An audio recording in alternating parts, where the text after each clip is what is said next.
This is the Buzz Adams Morning Show podcast. Barstool Talk Daily. Except it's really early in the morning and no booze. For the most part.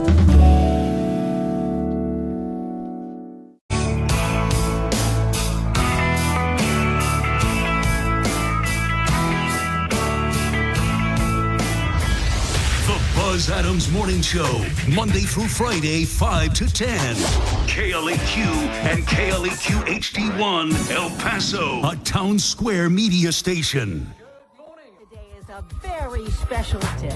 It's a very special day. Why is today a special day? Because today is E-G-I-M, that's right. Today is... Thank God it's Monday. Thank God it's Monday. Is that a real thing? Is that a real thing? Why, yes, it is. Google it. You can Google it. It's worth a Google. I don't need to. I believe you. You know what else I just realized? It's showtime. From the KLAQ studios in beautiful sunny El Paso, Texas. Does anyone copy my transmission? The Buzz Adams Morning Show is back. Good morning, my neighbor! Only on 95.5 KLAQ El Paso. All right, thank you very much. Good morning and welcome to the show, everybody. It is Monday morning. The Olympics are fully underway, but not without controversy, or as the British would say, controversy. Controversy. And good morning, Alberto. Good morning, Buzz. So Joanna's out for a week of vacation. She's such a big Olympics fan. She wanted to take an entire week off to celebrate the first week. And Alberto is going to be filling in, running the controls. How was your weekend, buddy? Uneventful. Uneventful? Yeah, can't complain, though. Let me get a look at El Paso weather, because we did have some rain around El Paso. And here's the forecast from Painted Dunes Desert Golf Course. Sunny today. We are going to be hitting triple digits, it looks like, every single day this week. 101 for the high temperature today. Sunshine, and we're not seeing any rain in the forecast. Nor are we tomorrow. Mostly sunny. 102 is going to be the high temperature on Tuesday. We'll see a little spotty chance of rain here and there, maybe on Wednesday, but that'll mostly be in the afternoon. 100 again. We're going to have triple digits. Thursday, this is worth mentioning, 20-30% chance of rain on Thursday afternoon, Thursday evening, so you would think that might cool us off a little bit. Nope, it's still going to be 101 on Thursday, 101 on Friday, going into the weekends with those triple digits, but mostly free of rain. El Paso weather and the golfers forecast brought to you by Painted Dunes Desert Golf Course. You can set up all your tee times and reservations online at painteddunes.com. That's painteddunes.com. Or give a call to the Pro Shop. That number is 915-821-2122 for Painted Dunes Desert Golf Course.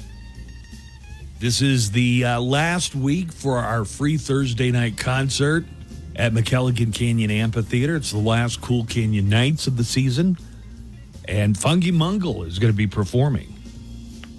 Probably one of the most popular acts that we have out at Cool Canyon Nights. Funky Mungle is bringing their mix of 70s and 80s and even some 90s and disco era hits. Check them out for free this Thursday, McKelligan Canyon Amphitheater. So they had the opening ceremonies for the Olympics. Of course, I didn't watch them because, honestly, does anybody really watch the opening ceremonies for the Olympics? I don't think I ever have in my life. I can't remember. I've never done it either. Have you heard what some people are really upset about? Yeah, it was all over my Twitter, unfortunately. What did it say? And, I mean, people were just super conspiracy theorists, as they love to be. But it was a little, just wasn't my taste. That's all I'll say. It's not my cup of tea. Exactly. It wasn't my I'll cup tell of you, tea. I'm watching it. Not my cup of tea. But so anyway, here's what they're saying. That there were a bunch of drag queens that reenacted The Last Supper, the painting by Leonardo da Vinci. So, of course, I didn't see it. I'm not going to watch the freaking opening ceremony. Not all drag queens. Also, I'm not clear that this is a reenactment of the Last Supper. I'm not sure that that's what that is. But like the lady in the middle, she's just like a fat lady, but she's not a drag queen. That's what I thought. You got guys up there. You got women up there. You got a kid up there. I don't know what they're doing here, man. I'm not French. Maybe I don't get the sensibility. It looks like some freaky Cirque du Soleil stuff to me. But I don't know how people are putting this together and saying, oh, it's the Last Supper, unless there was something major I missed. I mean, what, are they on a boat? What the hell are they doing? The reason I say it is because they're all kind of, on the same side of the table in that style. And then they have that aforementioned bigger girl in the middle. Right. So she's not a drag queen, right?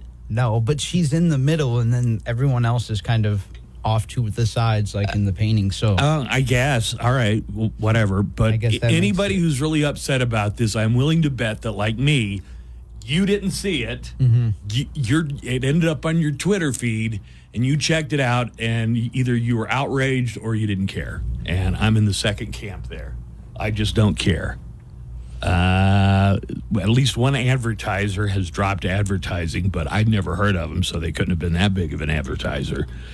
And the Americans have taken an early lead in the 2024 Olympics, winning gold, silver, and bronze in various categories. We'll get an update on that coming up a little bit later.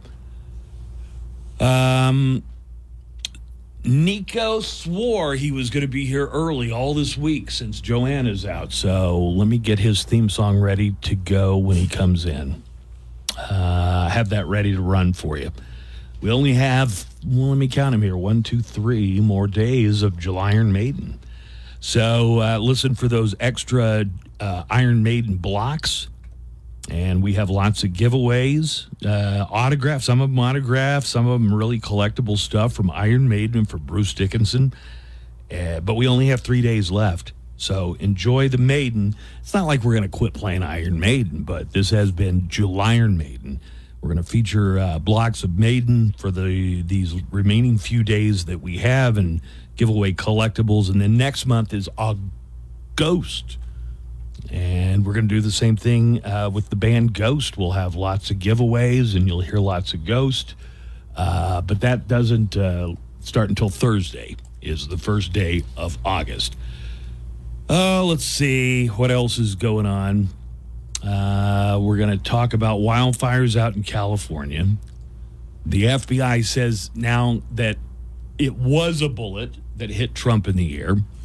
They weren't sure about it, or said they weren't sure about it, but they've kind of reversed course and says, yeah, it was the bullet that got him in the ear. U.S. basketball team defeated Serbia 110-84 in the men's basketball Olympics pool. We'll have plenty that we're going to be getting to today. Let me give out our phone numbers real quick if you want to give us a call. First of all, you call directly into the studio. If you do that, we'll put you on as quickly as we can. I mean, we'll do it just as fast as possible to get you on the air. That number is 915-910-4995. 915-910-4995 to give us a direct shout.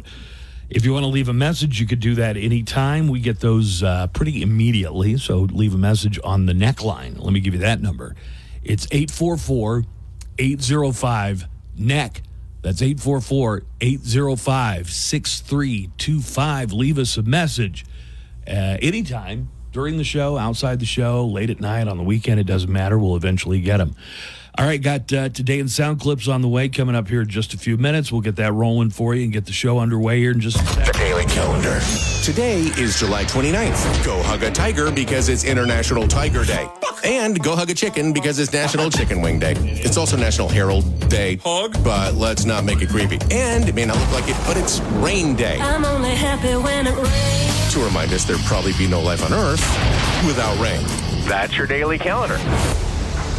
Hey, it's Chuck, your host for Loudwire Nights. Tonight at 7, we will rock the borderland with the best rock ever made and the best rock being made. Special guests, birthday and anniversary celebrations, and every night at 10... PlymouthParkDodge.com. 0.9% APR is $14.27 per thousand finance with approved credit. Includes factory rebate and dealer discount plus TTNL on select vehicles. Offers not combined. Broadcasting from El Paso for El Paso. The Buzz Adams Morning Show on 95.5 KLAQ.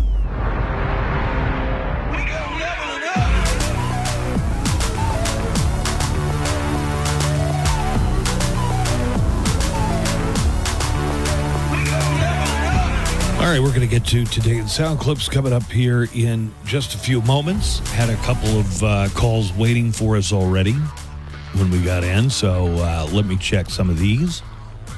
Off the neckline, remember that number's 844-805-NECK, 844-805-6325.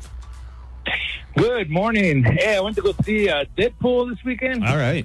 And I loved it. I was like, whoa, cool. I couldn't believe it. It was a good movie. Buzz, please, if you go see it, please don't ruin it for anybody else, please. And Good people God. here in El Paso, if you go see it, don't ruin it for your friends or family or anything like that. It's like, you'll be surprised who comes out and then you'll be like, what? I was like, what? So definitely you go see it. It's a good movie. Like I said, Buzz, please don't ruin it. Please. I haven't seen it. What's your favorite? All right. He's Okay. not gonna. Have a good morning. No, I am. Have a good morning, all. Bye. I am going to see it today, but I haven't seen it yet. Nice. Everybody says that I do spoilers. I don't think I do spoilers. Usually the good guys win. That's how it's hard to watch. But I didn't want to fight crowds. They were showing, like at every theater in town, they were showing a Deadpool that started every 10 or 15 minutes. Like if there was one that started at 7, they had one starting at 7:15 and then one starting at 7:25. And but I didn't see it. Here's Nico. I can finally play his theme song. Here you go. You're late to work. Who gives a So somebody called in and said they love Deadpool and Wolverine. I haven't seen it, but I'm seeing it today. I think people are trying to see it before you spoil it for them. That's what they said. Okay, so my daughter got really mad, didn't talk to me for like 4 hours because she said I spoiled Logan for her. When? Well, we were talking about going and seeing it this weekend, and it's like if we can find 2 seats together or whatever. You know, here's the trick. If you go to the movies by yourself, no matter how sold out the theater is, there's always going to be one seat left somewhere. Yeah, by somewhere. yourself. But not with somebody else. It's getting 2 seats together that's the problem. And she's like, I kind of want to wait to see it because I haven't seen Logan. You know, the movie that came out like 6 years ago. I think they have a couple references to it, though. Yeah, right. So she said, I need to see Logan. And I think I'm doing her a favor. I go, he dies at the end of it. Oh. It's an 8-year-old movie. That she told you she hadn't seen. And I was like, here, let's clear it up. When you go in, they might make a reference to, well, hey, what are you doing back from the dead or whatever. It's probably some timeline thing. No, whatever. I think Anyway, they show X-23. I think she shows up. That's why.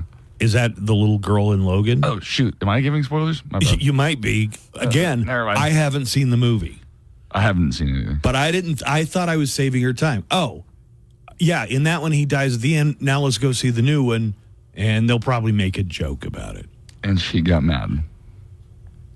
Like a 9 out of 10 mad. Oh. I had to go get her Raisin Cane's chicken before she would even speak to me again.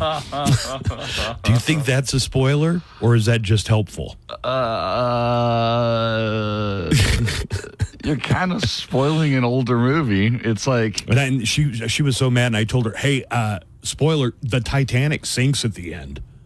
Dad, I've never seen Phantom Menace. It's Darth Vader the whole time. No, it's not. Well, she just what the hell's wrong with you?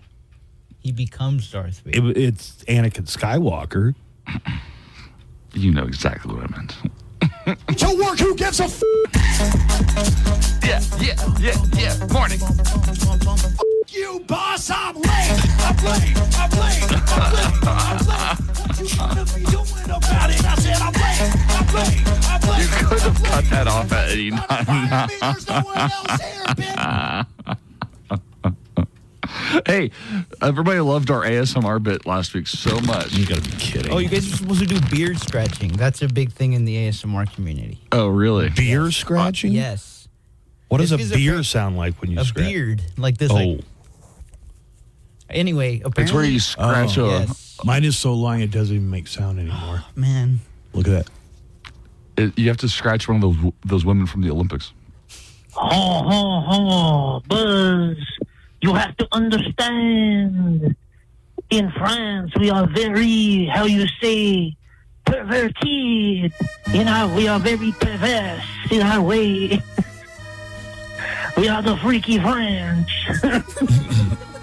There was a lot of freaky stuff in that opening ceremony. I don't even know how the drag performers stood out amidst all that. You know what I think is super interesting is that they are very upset about a religious scene being replaced by. Well, anyways. I mean, it was a painting that was written like over 1,500 years after the time of Christ. So, it wasn't like a photograph of Jesus.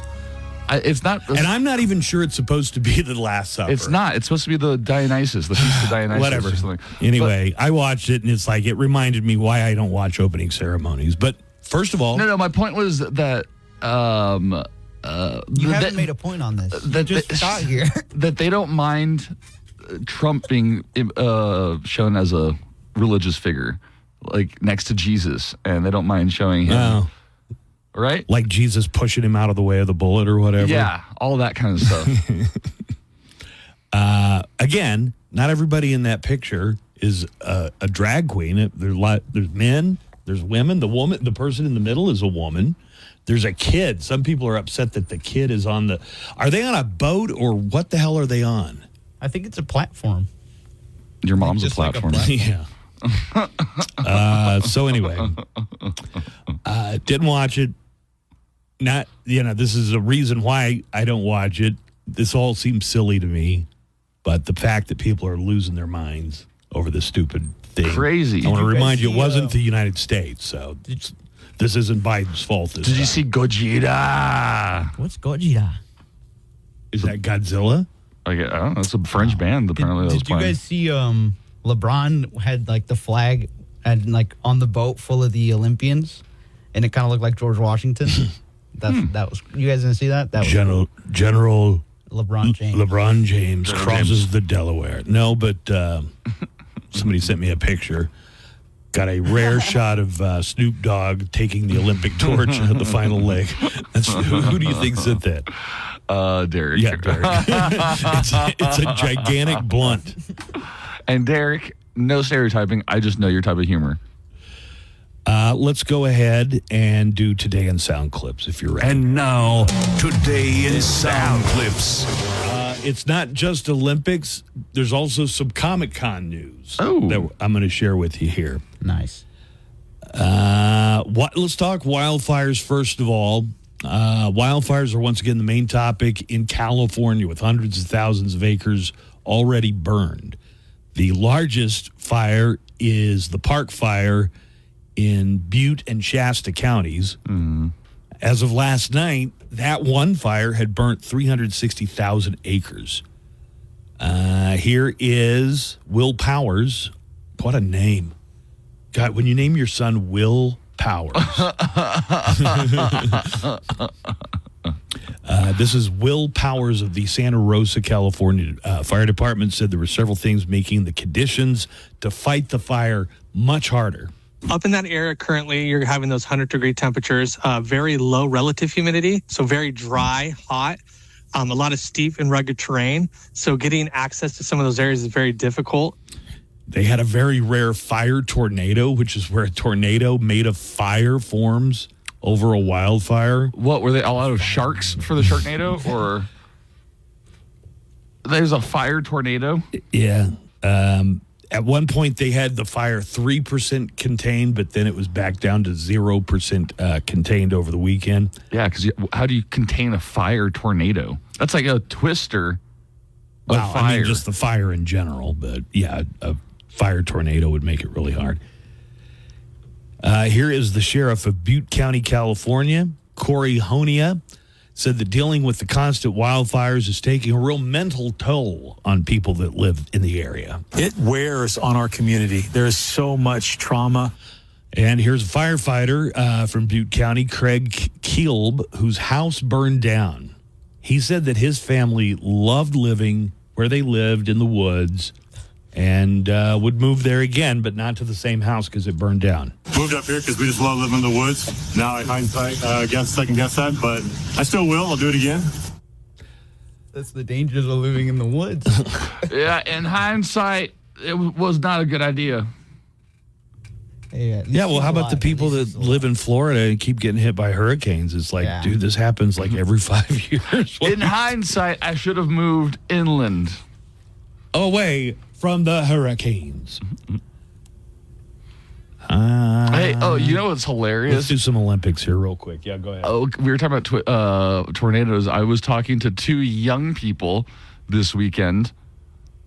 Like, by young people, I mean for the improv workshop, which I did, which was really good and it was real fun. They did not know that Twisters was a sequel to Twister.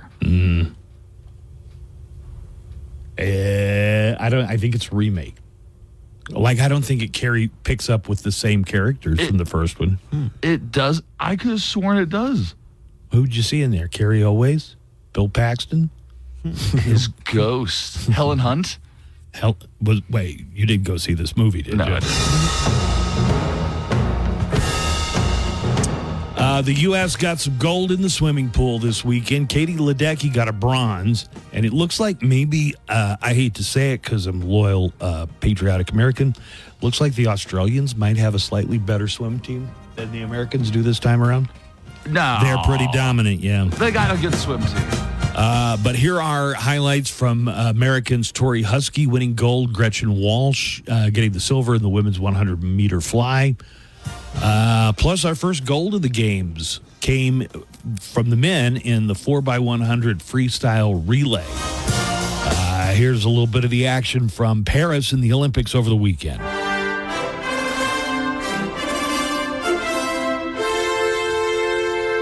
here comes Hans. Gretchen Walsh trying to hold off Husk. It looks like it's going to be a 1-2 American finish. It's Husk who gets in there just ahead of Walsh. 1-2 for the Americans. Team Australia a ways back of Dressel. They're not catching Caleb Dressel. They are not catching Caleb Dressel. The Americans get it done again. And it's the first for Team USA in Paris. All right. That's what you call everybody doing their job. Have you heard about the guy who's gone viral, the guy in a Speedo at the swimming events? Did you know? One of the Olympic celebrities turned out to be an out-of-shape guy in a Speedo who dove in the pool after American swimmer Emma Weber lost her cap. I guess like how they have ball boys in tennis, they have cap boys in swimming.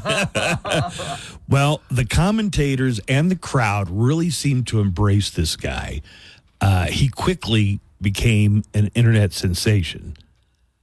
Let me show you the picture. They're calling him Bob the Cap Catcher. So, look, if somebody's cap comes off in a pool, Nico, look at the big screen. No, my God. Okay, so he's wearing Speedos, but that doesn't paint the full picture. Those are full-on tropical... Speedo. Walnut huggers. This is the almost like a thong. This is the cap catcher, and here are a couple of the commentators saying that this guy deserves attention. Oh, there it is. Well, we've got the diver ready to go in and get I it. mean, look at that right there. Is there anything better on the pool deck other than that Speedo right there? Emma Weber may have lost a cap, but she's wearing more than one. See, does that guy get a name? The cap catcher? That's what we need to call him, Bob, the cap catcher. I like that. The commentator there even circled on the telestrator his vibrant, and trust me, it is vibrant. It looks like a fruit salad. Yeah, it's two vibrants. We've got some more audio from the Olympics. Team USA in basketball defeated Serbia. Here's the final call. Team USA defeating Serbia 110-84 to open their men's basketball Olympic pool. Okay, Brian. Final dagger from LeBron. You still got us put points on the board. Curry, stop it. Oh, no, look away. Don't you do that. Don't you do that, Steph. A perfect finisher. The United States get it done. Curry in style. And the final score, USA 110, Serbia 84. Haven't we done enough to Serbia? I thought we helped Serbia. Yeah, I think we did. Yeah. Like, we actually went in and helped Serbia. It was Bosnia-Herzegovina we messed with. And now if you're hearing, oh, well, of course the United States is going to beat Serbia. Serbia has good basketball players, like pros come out of Serbia that play in the NBA. The men's USA basketball coach is Steve Kerr. He says he felt like an idiot when he realized he hadn't played Jason Tatum. Jason Tatum is a member of the reigning NBA champion Boston Celtics, and he didn't get into the game against Serbia. Here's Coach Steve Kerr after the game. Jason's going to play. Every game's going to be different based on matchups. He's a total pro. He's first team All-NBA 3 years in a row. I felt like an idiot not playing him, but in a 40-minute game, you can't play more than 10. You really can't. And so I think he's an amazing guy, great player, and handled it beautifully. And he'll be back out there next game. Celine Dion's comeback performance. A lot of people are calling that the highlight of the opening ceremonies. She sang it live on a stage above the first span of the illuminated Eiffel Tower. And, she's had some real health issues with the stiff person syndrome. Si un jour la vie t'arrache à moi, si tu meurs, que tu sois loin de moi. I speak French, so I'll translate. Just a few more moments. Okay. You won't have to wait long. Coming soon, the drag queens will be here. Now, there was Lady Gaga. Stoner Guy's on the line. Crud. Good call. Hey, Stoner Guy. Yo, what up, man? What's happening, Stoner Guy? Good. Hey, man. What's going on? Dude, we had a great weekend of the Olympics. All the Bible thumpers are outraged. I mean, if that was a reenactment of the Last Supper, they didn't put a lot of effort into it because it wasn't like they were dressed like them or posed like them. I mean, it's just a bunch of people in a line, as far as I could tell. I said the same thing, too, but my cousin was totally freaking out. And I'm like, dude, Da Vinci didn't know what the Last Supper looked like. Right. The guy who painted the Last Supper wasn't working off a photograph. Good Lord. Dude, it was so funny, bro. Okay. Hey, Nico, I have a question for you. Okay. Dude, so when they were fencing, there was like a rope connected to each of the back of them. What is that rope for? Great question. So right now, the fencing equipment's all electric, so you can tell when somebody hits the other person immediately. The only way that works is if there is an actual cord that goes from the sword down through your... Wait, hold on. Stoner Guy, are you checking out at the convenience store or the self-checkout at a grocery store? Yeah. I need to buckle up, bro. I need to buckle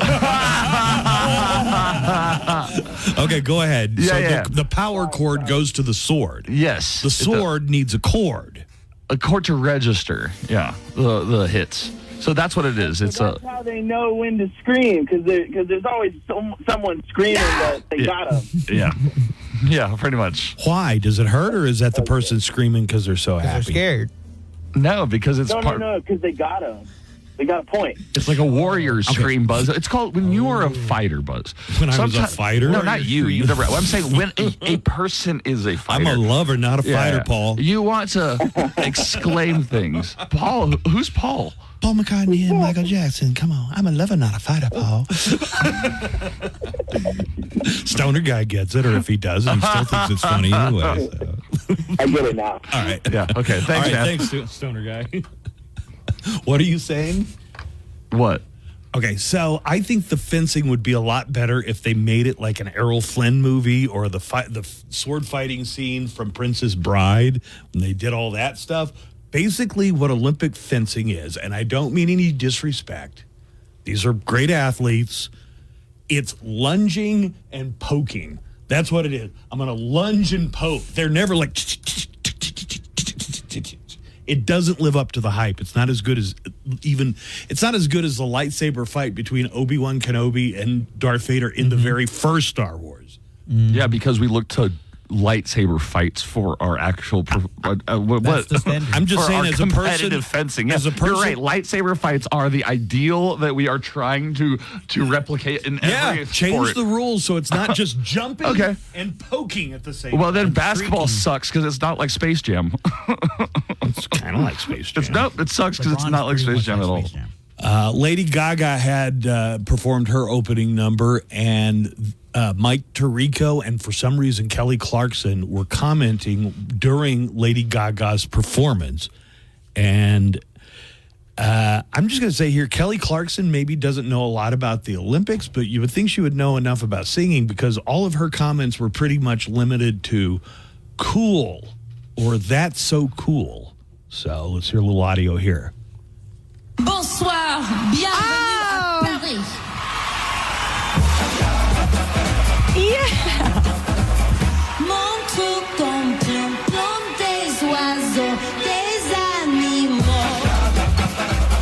Lady Gaga at the opening ceremony. Montre ton plomb. All right. We're going to have to take a break. I've got some audio from Comic-Con. Oh, you want to pod me up? Do I want to pot you up? We don't. All right. It was the Kelly Clarkson from got 40-year-old virgin. We got some Comic-Con. Also, the FBI now says, yeah, the bullet did hit Trump. There was some question about that. Also, there's a Trump quote from a CPAC over the weekend.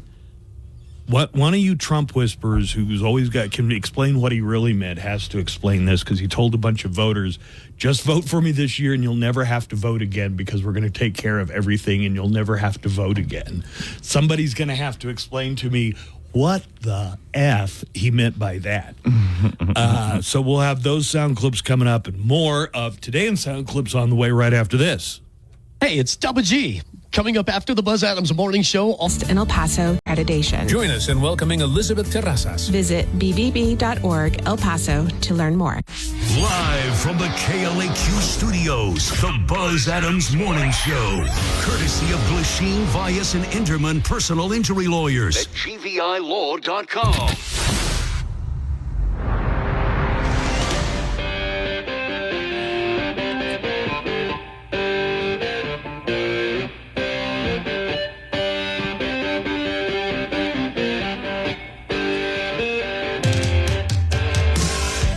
All right, this is the last week that we're going to have Cool Canyon Nights at McKelligan Canyon Amphitheater this Thursday. Come out and check out one of El Paso's favorites. Funky Mungle is going to be performing. There is no entry fee. There's no charge. There's no parking fee. It's free. They do have some delicious food and drinks, so if you want to grab some of that. Thursday, Funky Mungle closes out the Cool Canyon Nights season. We're going to get back into Today in Sound Clips.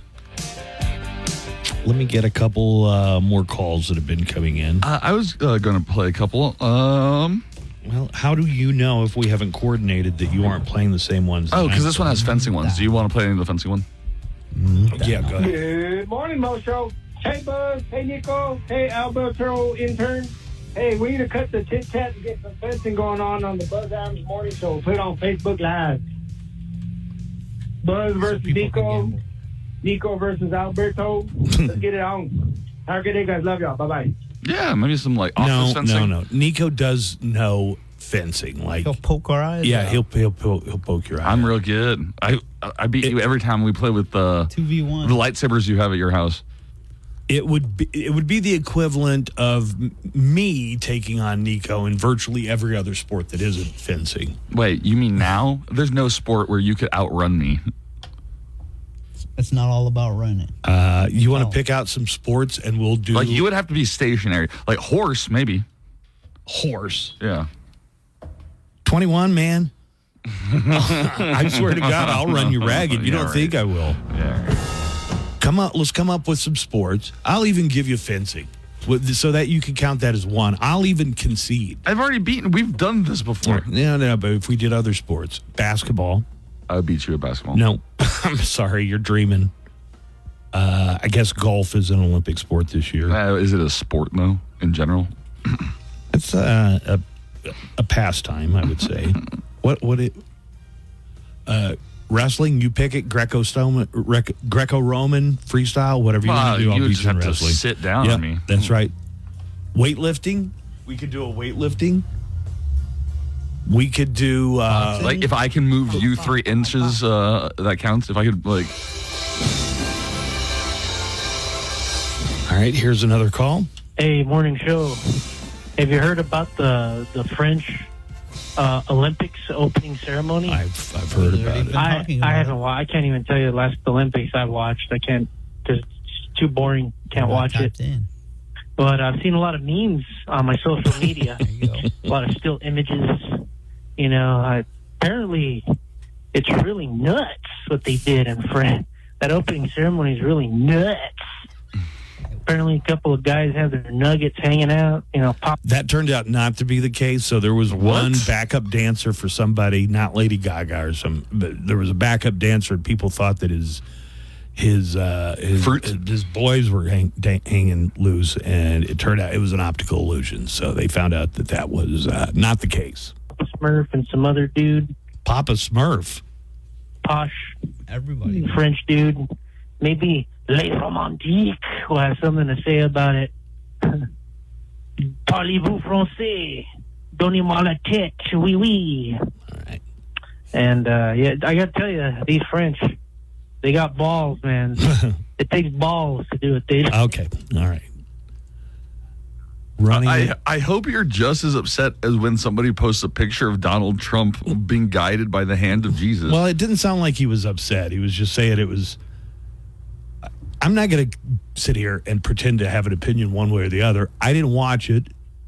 I only saw a couple clips of it or pictures. Mm-hmm. I don't care. It's not the kind of thing I watch. I couldn't tell you what they did at last year's Olympics in Tokyo. Well, they didn't have drag queens. They might have. I don't know. Do you know? No, that's a good point. They might have. Hey, Buzz. Just want to mention a clarification on the controversy with the Last Supper in the Olympics. It was actually the feast of Dionysus. Yeah, I heard him saying that, but honestly, I couldn't tell what that was either. It was like a blue dude, and it looks like he was being. That's what he meant, Papa Smurf. All right. Basically, they are depicting a bunch of Greek gods, and that's fitting because of the Olympics. And I couldn't make one word of that out. I don't know about you. Well, so that was one controversy of the Olympics, but there was a speech by Donald Trump at Turning Point. I'm going to get to this. I've still got sound clips that I'm going to get to. Oh, okay. Did you see the neckline call that came in about that? Yes, because I asked for some Trump whisperer to explain to me how he's not saying, hey, if you vote for me, you don't ever have to worry about voting again, because, I finished the thought there in my mind, and I'm like, he's going to do away with voting. We will no longer be a democracy or a republic. I know everybody's been splitting hairs lately on whether we're a democracy or a republic. The way he's talking, we're not going to be either one of those things.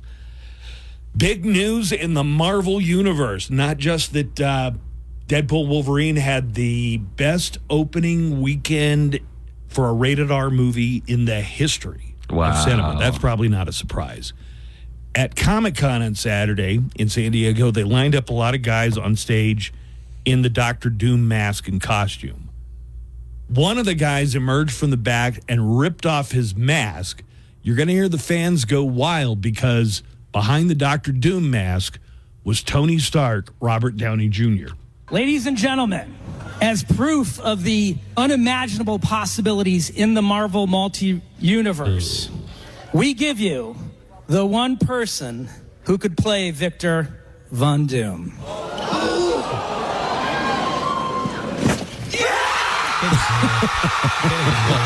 That's hilarious. You know who they should have had play Dr. Doom? And I'm not joking here. Well, it's kind of funny that you're just glossing over who came out. Robert Downey Jr. I included that in the intro. No, I know that, but are you of the opinion that he's just there to? No, he's probably going to play Dr. Doom in the Fantastic Four movie. No, I understand that, but don't you think he's just there because they are desperate? Marvel's desperate for a hit that they're reaching. They're reaching. If they keep backwards making Fantastic Four movies, eventually they're going to make a good one. I figure. Elon Musk would be the perfect Dr. Doom. Like if they'd had somebody step forward and it was Elon Musk, they wouldn't have cheered, but the reaction would have been louder. There would have been cheers and boo. Couldn't you see? Well, he's a Elon real life. Musk? He's a real life Dr. Doom. New mask. Same task. What can I tell you? I like playing complicated characters. Yeah, so there's a lot of criticism over the weekend because they feel like they're just digging back into the old well of characters. Hey, you guys are going to like this. Because they are so desperate for a win. I mean, he's already Tony Stark. How are they going to retcon that? Wow. Timeline, multiverse, you heard the guy. Yeah. In Tulsa, a splash pad that recycles its water keeps having to shut down because they don't get all the pee out of it. And kids, I think any water that kids are in, they're peeing in it. They're peeing in it. I think any water, they're adults peeing in it, probably. I'm peeing in it. A splash pad in Tulsa keeps having to shut down. Here are Tulsa County Parks Communication Director Karsten Villanueva and a mom, Maddie Owens, breaking down all the details of the splash pad that just can't stay open. We have closed 7 times due to bodily fluids in the water. I've been here and we're told that we can't go in, and that's really disappointing because you got your kids all sunscreened up and ready, and then you get here and you have to explain to them that we can't play. Do we have splash pads here? Yeah, we do. There's one all at those city parks are kind of just like splash pads. There's one at the outlet shops on the west side. There's a splash pad out in the middle of that. It's one at Cohen, no? I don't know. I haven't been to Cohen since they quit playing baseball there. Right. How would I know? A man in Georgia was looking for his lost cell phone, and it was in the dark. Why didn't he use the flashlight on his cell phone? Oh, yeah. Okay. He ended up falling down a 50-foot well. Oh, no. Maybe he found Robert Downey Jr. at the bottom. Here is Lieutenant Steve Bennett of the Georgia Police talking about what happened. Police showed up. They heard his phone while they were walking through the woods, and they were calling for him. And then one of the officers thought he heard something and went and found the gentleman had fallen into about a 50-foot well. Oh, my God. His phone wasn't down there either. All right, so I got a couple clips. I got the one I asked some kind of Trump whisperer who could explain what he really means when he says things about, doing away with voting. So thank God there's somebody that can translate. Former President Donald Trump was speaking at a Bitcoin conference in, God, is there any scam this guy doesn't sign up on? He was speaking at a Bitcoin conference in Nashville, Tennessee, and he praised Billy Ray Cyrus, who had performed at the firefighter's funeral, the firefighter that died at the Trump rally. Oh, okay. You know, an angel from God pushed Trump out of the way, and the bullet hit a retired firefighter instead. So he name checks Billy Ray Cyrus, but he also throws some shade at Miley. He went and he played at the funeral of a great fireman who was killed, fire chief, killed a week and a half ago at the rally. And Billy Ray Cyrus went and played music for the family, and it was supposed to be so incredible. I've heard so many things about it. And Billy Ray Cyrus is here. Where's Billy Ray? He's around here someplace. And he's great. He's a conservative guy. Said, how did you get such a liberal daughter? How did that happen, Billy Ray? Oh, my God. Well, she's more talented, too, so. Oh, there's a feud between them. Billy Ray Miley? Yeah, I guess because of his relationship with that girl, that Fire Rose, Firewater. Who's Firewater? Fire Rose. It was some girl he was dating, and then some audio came out of him just going berating her. So he's been all right. bad. So you've got to help me understand this, because this just sounds like coming right out and saying I'm going to become a dictator if I get back in the White House. During a conservative Turning Point Action Believers Summit for Christians, former President Donald Trump urged Christians to vote this year, saying that if they elect him this year, they won't ever have to worry about voting again. And here is that audio. You won't have to do it anymore. 4 more years, you know what? It'll be fixed. It'll be fine. You won't have to vote anymore, my beautiful Christians. I love you, Christians. I'm a Christian. I love you. Get out. You got to get out and vote. In 4 years, you don't have to vote again. We'll have it fixed so good you're not going to have to vote. Okay. What? So what the hell, dude? Okay, so to explain that, because, people like Trump because he says what he means. Right. But they always have to call in and explain how he didn't really mean what he said. So I've asked for anybody who can translate this in a way that I don't believe you've got a dictator and an autocrat waiting in the wings. Please explain that to me now. Yo, it's your friendly neighborhood Trump whisperer. Hey, so in that speech that Trump gave at Turning Point USA, I don't think he was saying, vote for me, and after I get into office, voting will end, because I don't think he meant he's going to usher in a tyranny. I don't. Really? This is Big Daddy D. Big Daddy D, I know you're listening right now, because that's exactly what it sounds like to me. And your explanation so far has been kind of wishy-washy and limp-wristed. I really hope he doesn't mean that. Well, I mean, usually I take people's words to mean what they say. Right. I don't do that with certain people, and Trump's on the top of that list. But still, sometimes when people are telling you the evil that they're going to do, maybe you should listen to them. So it's your friendly neighbor. Let me start it back up here.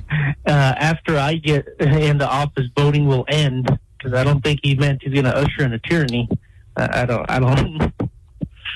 At least I hope he's not saying that. What I think he's saying is... Wait a minute. We've got Big Daddy Delicious waffling here. He doesn't know either. Right. He's like, well, I mean, I hope that's not what he means. Christians, you don't vote.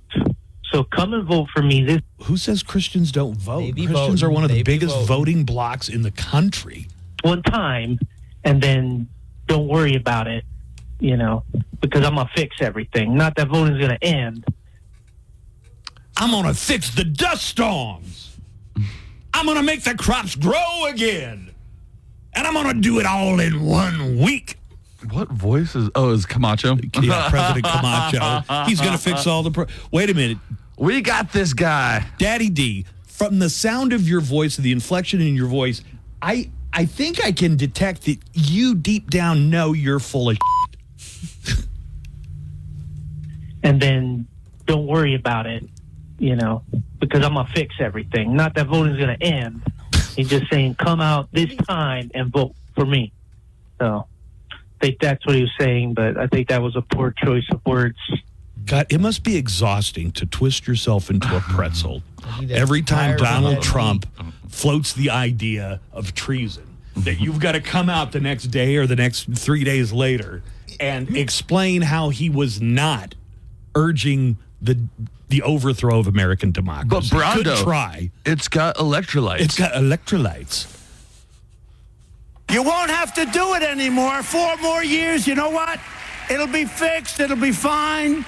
You won't have to vote anymore, my beautiful Christians. I don't have a problem with the Republican winning 4 years from now. I just want there to be a choice where somebody, where the people have at least some kind of illusion that they're participating in the democratic process, to cheers from this Christian crowd, which is why I don't even bother anymore if one of my relatives goes, hey, have you ever thought of getting back in church? I'm like, nope, not since 2016. You guys backed this guy, and I realized finally, after all these years, everything you've been saying, you're just full of It's just like base hypocrisy. I love you, Christians. I'm not Christian. Boy, how does his nose not grow right when he says that? I love you. Get out. You got to get out and vote. In 4 years, you don't have to vote again. We'll have it fixed so good you're not going to have to vote. All right. So good. Thank you. Oh, well, people are actually calling in with some necklines about this for you. So you heard the proclamation there. Democracy dies, not with a bound, but to glory, not with a, I forgot what she says. Oh, my I'm trying God. to quote Princess Amidala. Not with a bang. But to thunderous applause. All right, we'll take a break, come out, and we've got more of the Buzz Adams Morning Show on the way for you this Monday right after this. The Buzz Adams Morning Show, Monday through Friday, 5 to 10. KLAQ and KLAQ HD1, El Paso, a town square media station. While you're working away, we're working for you. Our job. 30% off this week. Sideline shopping game is strong. When it comes to getting 30% off, Target has your back to school. We're back. Buzz is back. Hey, right on, Buzz. Buzz in the Morning Show, 95.5 The Q.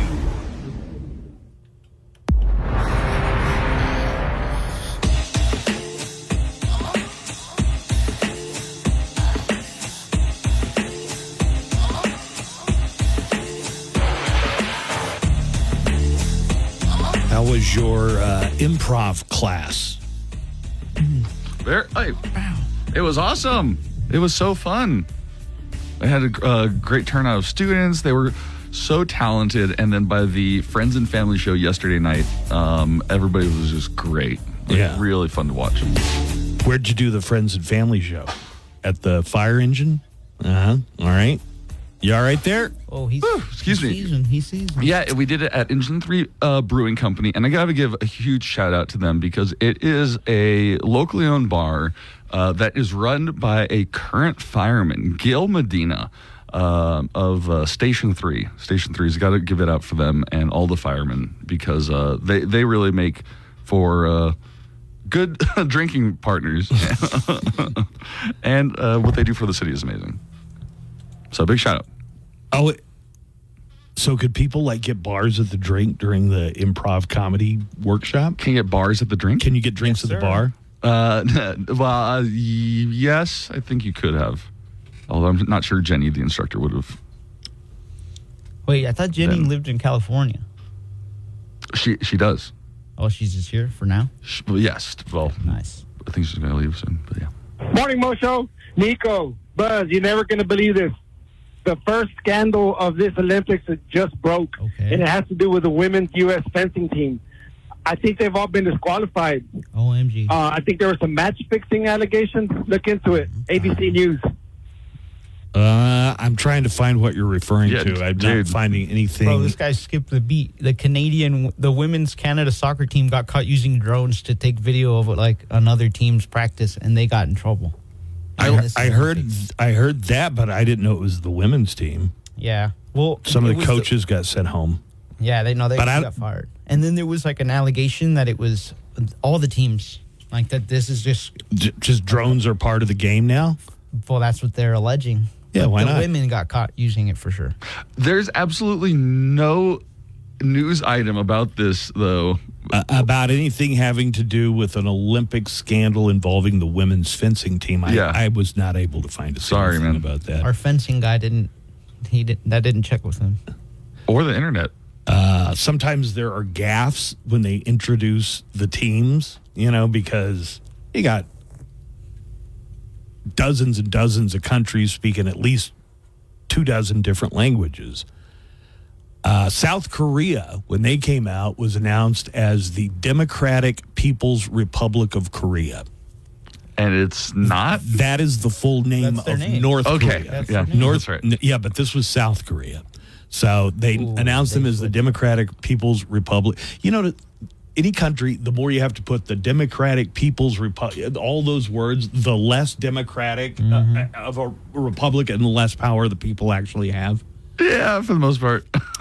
The South Korean Sports Ministry says it plans to submit a strong complaint with France on a governmental level over the error. The IOC has apologized. We're not the People's Front of Judea. We're the Judean People's Front.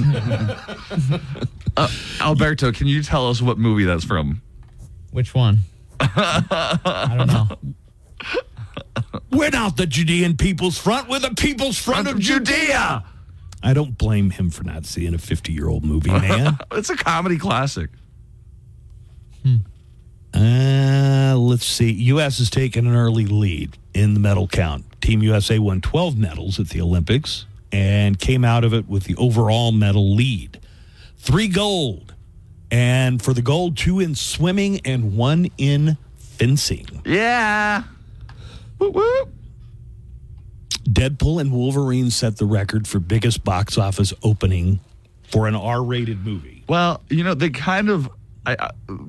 they deserve it with all of that pre-promotion they've done. Have you not They've been seen... pre-promoting for a decade, for 10 years. I know, but since especially the first Deadpool came out. Especially this last 2 weeks, though. Have you not seen Hugh Jackman and Ryan Reynolds on almost everything? To the point where I kind of started tuning it out. Yeah.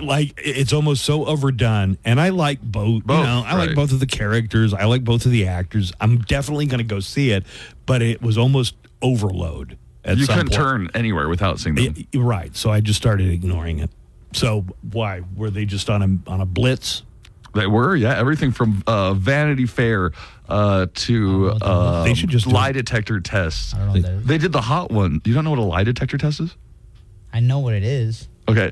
They is that a show? did the hot ones challenge, which was awesome too. The puppy. Have you seen the one where they get puppies? They do the interviews with puppies. No. Yeah. I don't watch a lot of that stuff. It made $205 million at the domestic box office. That puts it as the 8th biggest opening of all time. Nice. The biggest opening of all time is your mom. Globally, Deadpool and Wolverine made $438.3 million.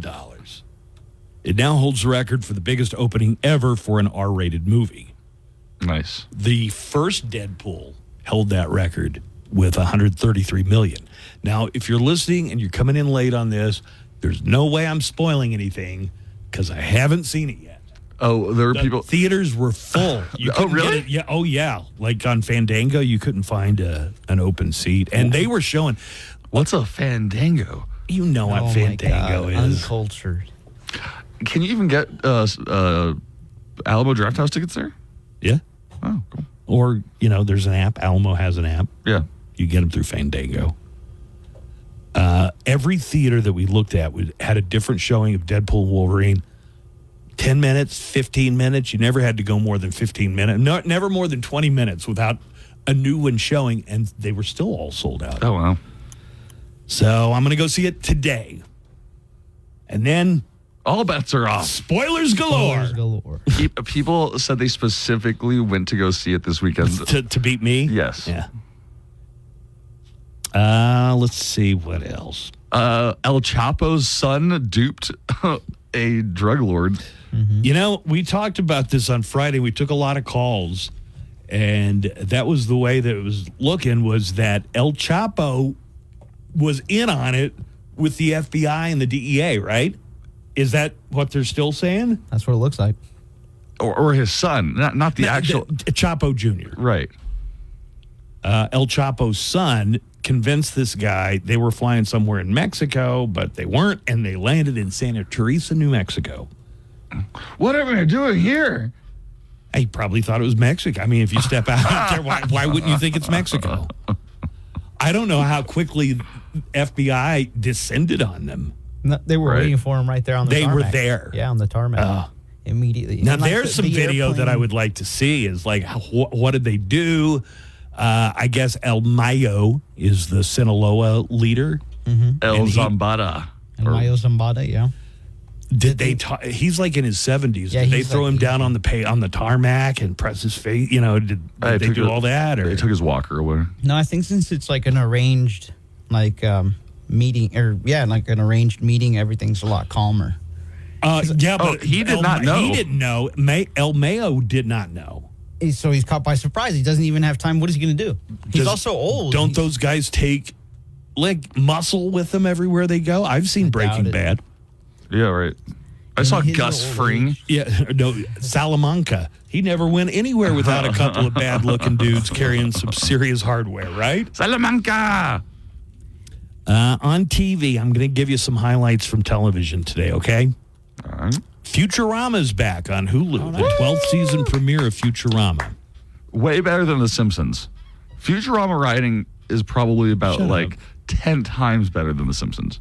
You're intentionally trying to provoke Me? a fight. No.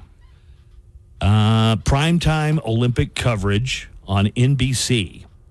Events include beach volleyball. Hubba hubba, right? That's a good one. Those dudes are hot. Tennis. Venice. Women's water polo. Okay. And men's synchronized diving. I don't like that. I bet you water polo, you've got to be an outstanding I mean, for any of these, to stay to floating, stay moving around, and you're throwing, and you're going from here to there, but they're not touching the bottom. You know, it'd be pretty easy to, like in my pool, we might play some volleyball or something, but we can all touch the bottom of the pool, right? There's one sport, I've said it in the past, I'm going to say it again. There's one sport where the Olympic level competitors, you would not want to look like them. Pickleball. Pickleball is not an Olympic sport. No. Okay, wait, hold on. Even more so. Like, you see a lot of these people and their toned bodies, and you're like, wow, that's the pinnacle of human shape. There's one sport where you look at those people, and it's like, oh, my God, they just got released from a concentration camp. Somebody get them a sandwich. Modeling? Marathoners. Oh, yeah. Especially those marathoners look like hell by the time they finish the race. And none of them look like they're in good health. I'm sure they are. What are you running from? Some of them poop their pants. Oh, man. Imagine walking or running so long, you poop your pants. Buzz has. I don't think that's why he did. Goddamn lie. Primetime Olympic coverage today. The Bachelor is on ABC. Starts tonight at 7 o'clock. Hey, have you heard any of the weird rumors about J.D. Vance? Oh, yes. Yeah. He likes to get freaky with the couch. He does not. So he makes love to the couch. No. He loved them couch. Fake news. I had to research this story over the weekend. Did J.D. Vance we've all been to couch? We've all been there. We've all been there. We've all been to the couch at one point or another in our lives. Look, never let it be said that I don't fact check things on both sides. There is no truth to the J.D. Vance making love to a sofa story. Is that going to stop me from repeating it, though? No. All right, let me take a break. Alberto's running the show for us. Intern Alberto's here. And Sausage Fest. So we'll get a break in, come back. Today is National Chicken Wing Day. They have some really good deals on chicken wings, and I'll tell you who has the best deals in town. And more of the Buzz Adams Morning Show is headed your way right after this. Find out what's going on. Quirky facts about our region. Urgent things you need to know impacting your drive. And of course, nothing but El Paso's best rock. Thousands of wines. Only at Total Wine & More. Drink responsibly. Be 21. El Paso's own live and local. The Buzz Adams Morning Show. 95.5 KLAQ.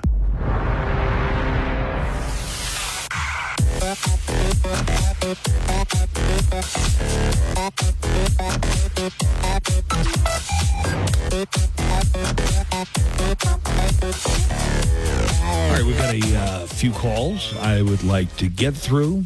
Welcome to the morning show for Monday. The Olympics are underway. We're talking a lot about that. Woo! It's the one time every 4 years that you might actually get into swimming. I did. I was like, come on, Katie Ledecky. You were? Once they were doing it, here's the trouble. There's some sports that are not friendly spectator sports, and I'll tell you why. You can't tell who's in what lane. Yeah. Even when they put the identifier, it's still hard to tell. Now, maybe it's because I'm probably inexperienced with the sport, But it's really seems like it would be hard to follow as a spectator. I was going to ask, how do you even come across the Olympics now, these sports? Are you on cable television and you're just like channel surfing, or NBC, man? You're on NBC, the TV channel. Yeah, whatever they've got live, I'll sit down and I'll watch a little bit. But see, I don't have NBC, so what am I going to do? Yeah. Would I have to go to the Peacock to? You will not be watching. This is why I never got rid of cable. This is this is one of the reasons, not just the Olympics, but anything. Am I really missing out though? I mean, if you want to watch the Olympics, yes. If I want to channel surf and catch the Olympics, I could still watch it anywhere else. Also, you canceled Peacock, you dick. I know. That's why I When love did the you- $1 a month though. The station has cable. We're supposed to switch it off. Well, why don't you schedule Peacock for the this month for the right? Olympics? Yeah. Because I think I wanted to watch the Apostle, and I got the Hulu instead. What is the Apostle? The movie with Billy Bob Thornton? No, and the Robert Duvall? Acolyte. Okay, I'm sorry. The Apostle. I'm sorry. There was a Billy Bob Thornton movie with Robert Duvall called The Apostle. Apostles and Acolytes are so much different. So you got Disney Plus. Yeah. You're not on my Disney Plus? No. Wow. I just realized the dude, like the Sith guy in The Acolyte, is Manny Jacinto. Yeah. Who played Jason in The Good Place. Yeah. Crazy, right? I had no idea he was handsome. Because he was kind of a doofus on The Good Place. He was. He was just always like the dumbest person, and he's on this thing, and it's like that's why I call it the Star Wars version of Twilight, because the little Jedi girl falls in love, but it's Manny Jacinto, and he's like the bad boy. He's the Edward, and he sparkles. He's the Edward and the Jacob combined. So have you watched any of it? The first 3. Pretty good. That first episode was great when she's going around killing all the Jedi. Mm-hmm. There's a Wookiee Jedi. That would have been cool, but he didn't do anything. Yeah. In the series, he was pretty unused. You would think that his Wookiee-ness would somehow amplify his abilities. Hey, after this bust of El Mayo, what I'm wondering is if that's going to make prices go up. Not for me, for a friend. Supply, demand. Yeah. Price might go up. You might get a little less nose nachos for your buck. So, thank you. Less yay for your hay. The price of what would go up? Nachos. Price of tea in China. Yeah, right? Is he talking about inflation? Okay, so here's a story. Boy, the New York Post really has a way of writing. So that's what I'm going with here. Inside the cartel coup that saw El Chapo's son lure rival drug kingpin El Mayo to the U.S. to be arrested. Once-in-a-lifetime caper. Those are just... That's a classic like you would post. fail journalism 101 if you wrote that headline. But somewhere in the solitary of the Florence Supermax prison in Colorado, Joaquin El Chapo Guzman must be smiling. That's because U.S. officials say his son, Joaquin Guzman Lopez, apparently tricked the world's savviest and most powerful drug kingpin, Sinaloa cartel founder El Mayo Zambada. He talked him into boarding a small plane in Hermosa, Mexico, that ultimately landed in Santa Teresa, USA, where both men were arrested. I want to get caught up on this. I want to see what's come out here in the past 48 hours about this. Yeah, did the son get like a deal? Is he gonna not have to go to jail, or what kind of? Did he get a real sweetheart deal? Is he getting immunity? Is it full immunity? I got so many questions about this. No, I think they worked out favorable deals or favorable terms, and they just turned themselves in. No. The other guy, listen to me, Alberto. I want you to concentrate on one thought here. The other guy did not know that he was being set up. But the Guzman, what I'm saying is El Chapo and his son, they kind of negotiated this. Maybe. I mean, El Chapo's serving a life sentence. Yeah. Goes on to say at about Florence. That's the worst place to be. It goes on to say about Zambada. He was once El Chapo's greatest ally and co-founded the Sinaloa cartel with him, but then turned on him. Like Steve Jobs and Steve Wozniak. Yeah, this is exactly the same. Wait, listen to this. When El Chapo was arrested, Zambada's son and brother both turned state's witness and testified against El Chapo. Okay, come on. How, if that happened, your son and your brother turned on this dude? Why would you get on a in a plane with the son of the guy that you stabbed in the back? Exactly. This is great so stuff. That's why it's like, I think they all worked out a favorable deal, and that's why they turned. Yeah, what are the chances if they make a favorable deal? El Chapo's son isn't going to be back in Mexico running the whole Sinaloa cartel. The thing is, there was one of his other sons, Ovidio. He was already in custody, and then they released him the day that this happened. Do you follow the narco soap operas in Mexico, Alberto? What do you mean by that? I don't know. It sounds like there's a show called Narcos on Netflix. Because like when you say narco soap operas, there's literally shows that are soap operas. So it's like, are you asking me if I watch? Are you asking me about the actual narco soap operas? Yeah, it's like, are you asking me about the shows? Because I don't. I hate the shows. Zambada, we've mentioned this, was apparently lured into the plane with the promise that they were going to check out some real estate in Mexico. Instead, the aircraft landed in El Paso. It says that, but it was actually the Santa Teresa Airport. That's a horrible destination. Where Homeland Security agents were waiting. What, Sunland Park? Yeah. What, the whole city? The whole area. I don't know. That little, have you ever been up to that little airport they have up there? No, I need to. They got an old-fashioned 50s style diner just out. I mean, in the middle. I've been to that one. Nowhere. I've been to that one. It's in the middle of nowhere, and you go in there and you would swear you were sitting down in a 1956 diner. Yeah, like a diner. Zambada and Chapo's son had both already been indicted when they were arrested. They faced multiple charges in connection with they were the Sinaloa cartel. I mean, you kind of know what they were up to, right? Yeah, what did they do? So thanks. That's an interesting call. Let me see. Morning, Mosho. Nico, Buzz, you're never going to believe this. Wait, was this the guy with the call about fencing? Did we play that one? We played a fencing one, but he might be calling about something else. No, I think it's the same guy. Okay, yeah. Do the field. Hey, Buzz. Hey, Nico. Hey, Nico. Can you check on something? Is there hockey in the Summer Olympics? Ice hockey? I thought that was a Winter Olympic sport. I mean, if you look on the schedule, there's hockey, and I don't think it's field hockey. It's field hockey. It is field hockey. Have a great day, guys. Love y'all. Yeah. It is field hockey, right? Mm-hmm. We cracked the code. Okay. There is your answer. Apparently, there hasn't been a controversy with the women's Olympic fencing team, and they do not play ice hockey in the summer. Yeah, I was pretty sure about that one. And now, useful French phrases during the Paris Olympics. Listen and repeat. C'est la tour Eiffel dans ton survêtement ou tu es juste content de me voir? Wow. Is that the Eiffel Tower in your sweatsuit or are you just happy to see me? Je viens d'aller nager dans la Seine. S'il vous plaît, donnez-moi des antibiotiques. I just went swimming in the Seine. Please give me some antibiotics.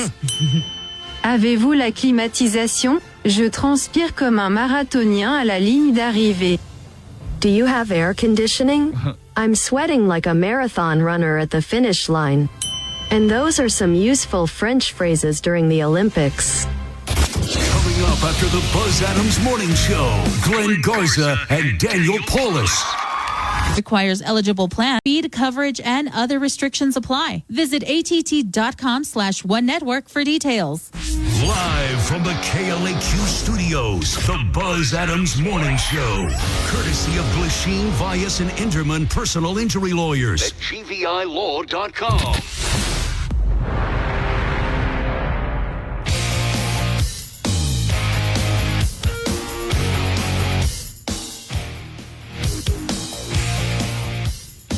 Today is National Chicken Wing Day, and there are a lot of wing restaurants, even places you don't think of as a wing restaurant, like Applebee's. Mm-hmm. They're having a special deal today. I don't think of Applebee's as the first wing stop that I go to. Wing stop, another one. So we'll run through this coming up in just a few minutes. Let's pick up a couple more calls. See, there are some people that are saying for the story about the Sinaloa El Mayo guy getting arrested, that he actually wanted to be arrested. He's tired. So I'm getting a kind of a conflicting story. Like maybe he had some kind of life-threatening illness, and the only way he could get treatment was to turn himself in. I'm seeing a bunch of different reports. Yeah. Morning, Buzz. Morning, Nico. Hey, I'm the caller that called on Friday to inform you of the story to begin with. And, when the story first broke, the Mexican news outlet said that Zambada has like a life-threatening illness. Mm-hmm. And he'd like the care they're offering over here. So apparently they negotiated. Dude, they got to have some kind of doctor in Mexico. They're going to set him up in hospice over here. That's what they're making it seem like. Just do it in Mexico. Turning themselves in. At least he did. When it first broke, that's what the Mexican news outlet said. Then, like the next day, then the American media was saying, they got busted, they got tricked, and maybe they're trying to put it on Chapo Jr. I mean, you never know. Maybe they did kind of turn themselves in, and he said, hey, here you go, Chapo Jr., and you collect the $15 million on my head. I don't know. Wow.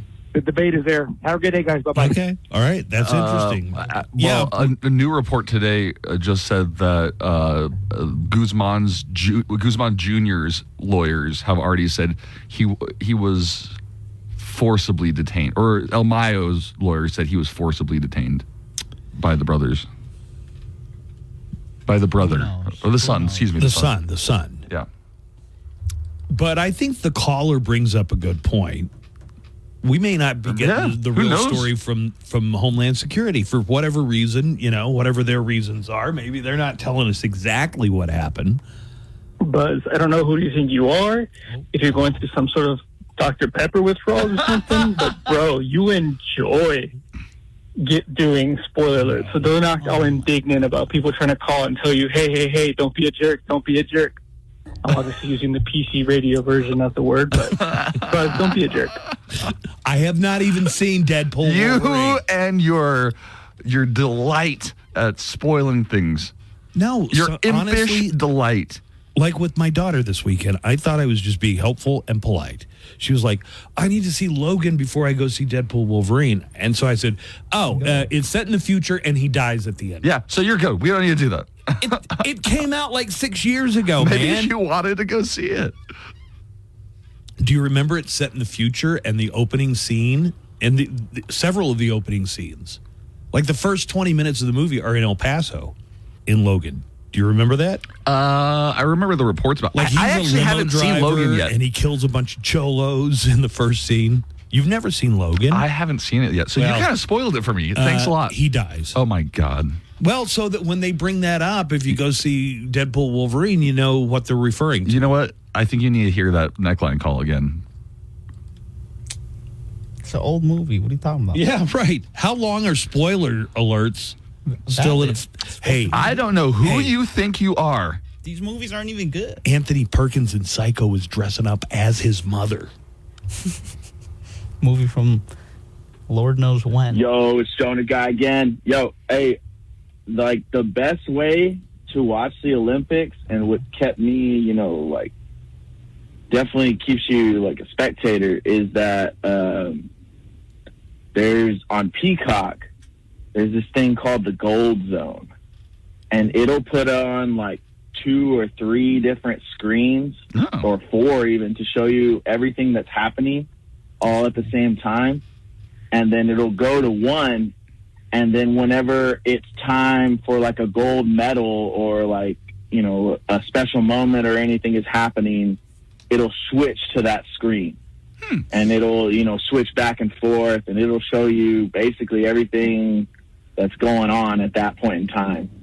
And so, yeah, I recommend, man, doing the Peacock, do a free trial if you have to, if you get the month, man, because then you get to see everything. That's how it kept me on the edge of my seat for fencing, bro. And then they even switched over to watch that guy get that cap out of the cap catcher. The cap catcher, Bob.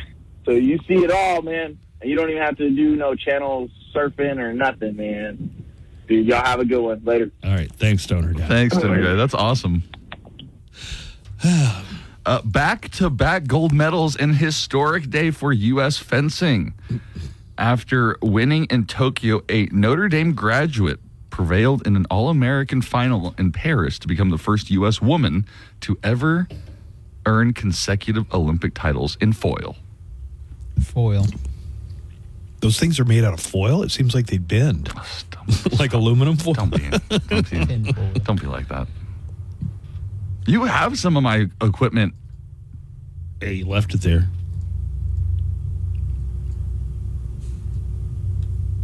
Hey, good morning, Buzz.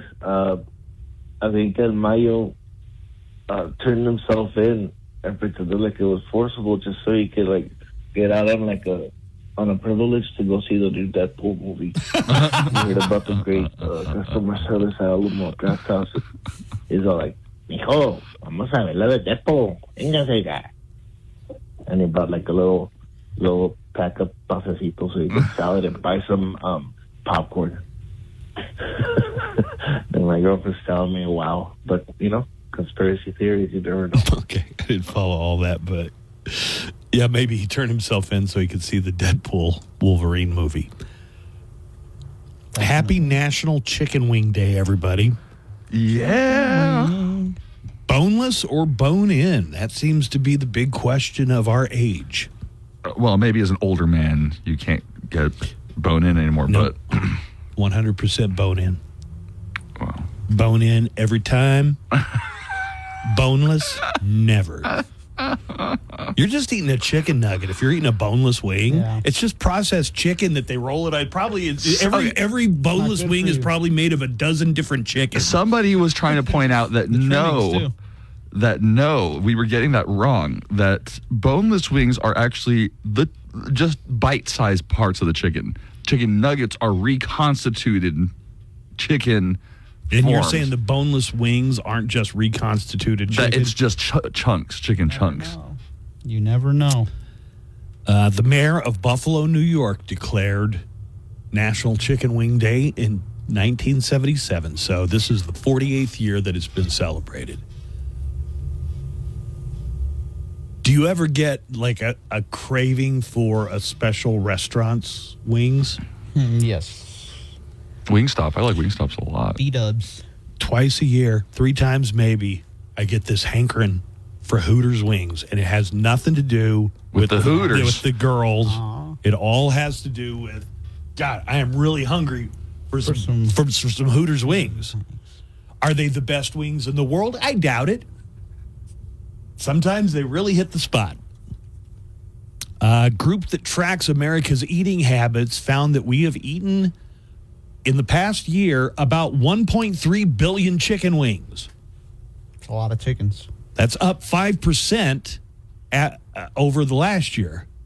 Here are a few places that are having deals. Wingstop has free wings with any purchase, but you got to jump through hoops. I refuse to jump through any hoops, Alberto. You got to get the app. You got to get the app. You got to join the loyalty club. You got to use the code. I don't even want it. So you got to order online or through the app. Use the code Free Wings, and you can tack on 5. Count them, 5 wings for free. You don't join loyalty clubs and download their apps and whatever. Rarely. I only have the McDonald's one. That's the only one. You're always bitching about how broke you are. I would figure this would be just your thing. McDonald's hooks me up, though. Yeah. That's why I have it. Do they? Yes, look. $1 fries every day. $1 large fries every day. $1 breakfast, any sandwich for $1. And then so sometimes what I'll do is... And it's that way every day? Every morning, yes. So sometimes what I'll do is I'll work the overnight, And then at 5, and when they start serving, I think they start serving at 4, but I'll go at 5. 5 a.m.? At 5 a.m. They serve breakfast, man. Yes, I'll go get one, right, for $1. And then I'll wait like 15, what, a McGriddle? A McGriddle, because I love the McGriddle. And then I'll wait 15 minutes, and I'll get on the app again, and I'll order a second McGriddle for $1.50. And I just Wait. Wow. So it jumps up 50 cents? Yeah. Why? The McGriddle? Well, because I don't know. I guess it's too good of a deal. Oh, they only give you one for $1. One for $1, and then 15 minutes later, you can order a second one for $1.50. 2 McGriddles for $2.50? Yes, and they might give you a dirty look because you pulled up twice, but it's worth it. Buffalo Wild Wings has free wings if you spend $10. Use the code GOWINGS and get 6 free wings with your order. Yeah. You're never going to get me to do that. Like download an app or anything. Applebee's has buy one, get one if you order through their app and use the code WINGDAY24. Popeyes, who I didn't even know does wings, but I guess I'm not that surprised, right? Popeyes has buy one, get one. Buy 6 wings and get another 6 for just $1. It doesn't say anything about a loyalty program or an app, so it's called Popeye's Chicken. Yeah, I guess they got wings at KFC, but you know my deal with most fast food places? I get one thing at each one of them. Like I never go through McDonald's and mix it up. Or I never go through Whataburger. I get the same thing at every I know KFC, I get the same order every single time. Wow, a man of broad horizons. I'm just telling you the way the way it is, dude. Usually you also get chicken nuggets at every restaurant you go to. They usually for my daughter. They have specialties. They're not for me. They're for my daughter. What is it, Alberto? Every restaurant, every fast food place has like one thing that it does really well. So I get that only getting one thing. So it doesn't. No, he's not saying that he's getting the one thing that the restaurant's good at. He's saying he just gets the one thing he likes. Exactly. Yeah. That's the one thing he thinks they do right. Yeah, that's what children do. Here you go. No, it's not. Listen, KFC. I don't think I've ever gotten anything, unless I was buying for somebody else, other than wing thigh combo original. Which is chicken. They used to give you 2 sides. You could get coleslaw and mashed potatoes and gravy. Now you got to pick one or the other. Or pay extra. Don't think I don't notice what you're doing, Those KFC. bastards. Hooters has a deal. You better be hungry. Buy 10 wings and get another 10 for free. That's a good deal. God, I would go and do that today, except and you get a look. I'm taking my nephew and my daughter, and she like despises Hooters because she thinks it's like because they anti-feminist. Oh. Yeah. Really? How does she feel about Twin Peaks? She won't go in anything. Yeah. Like they're even more naked in there. Man, let's talk about Ojos Locos then. Oh my goodness. Yeah, lingerie. I had a couple other calls. Hey, neckline call. Pop me up real quick. That's the one. If you want. Go ahead.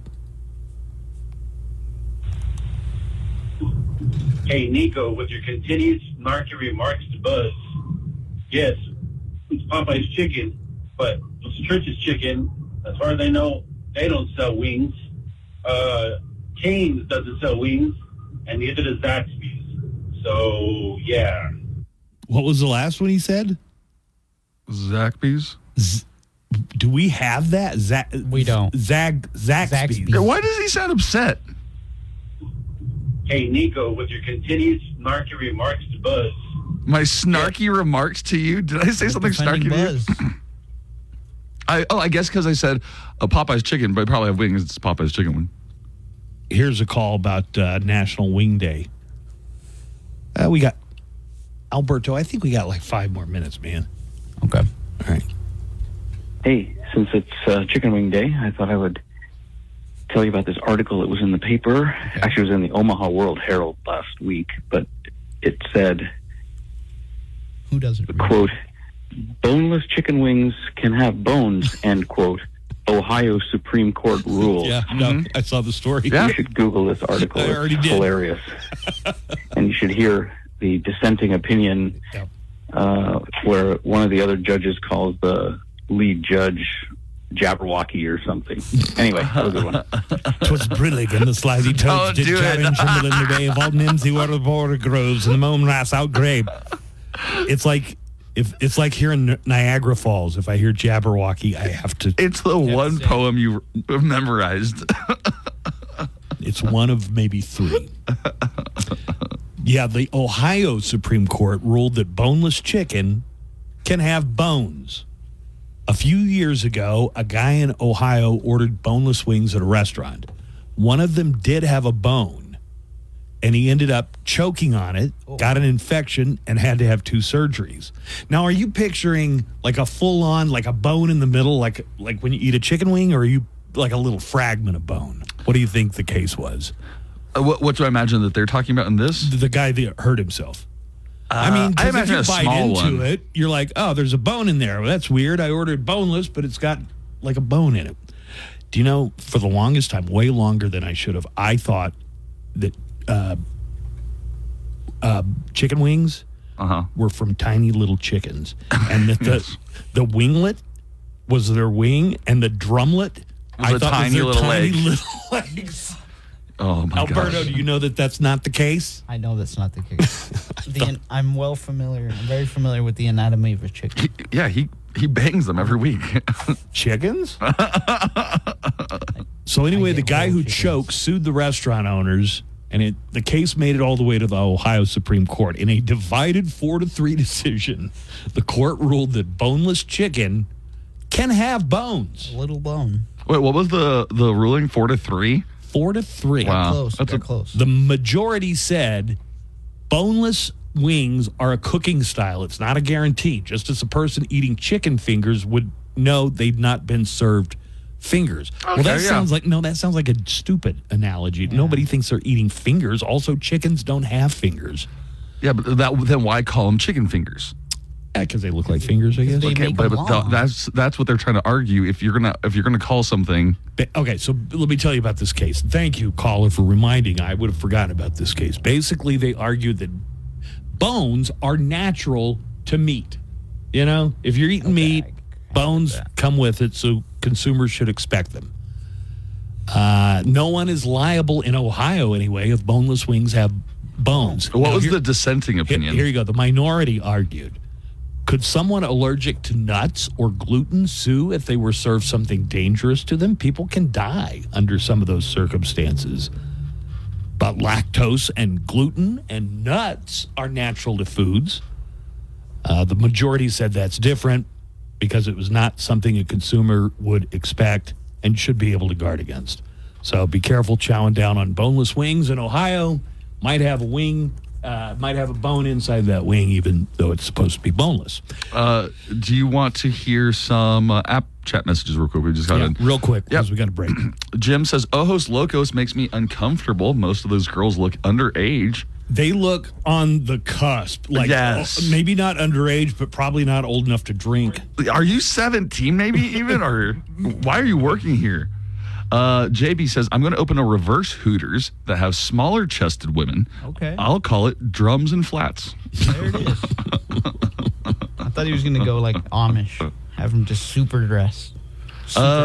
Abe says, when you ask what are the people in the Olympics that you do not want to look like? The marathoner. I honestly thought Alberto was going to accidentally say the Special Olympics. Alberto, you would know better. Come on, than to say Alberto. that. Come on. It would have been hilarious. But don't say that. All right, let's take a break. We're going to come back. Nico is doing the news. Nico and Jimmy in with news headlines on the way right after this. The Buzz Adams Morning Show, Monday through Friday, 5 to 10. KLAQ and KLAQ HD1, El Paso, a town square media station. I'm Daniel Paulus, and whether you're wrapping up your workday, enjoy drinks and free admission. It's all happening at Al Fresco Friday, August 9th at 7 p.m. Oh, guess who this is? Buzz Adams and the KLAQ Morning Show. You must be the greatest radio show host ever. Buzz is back.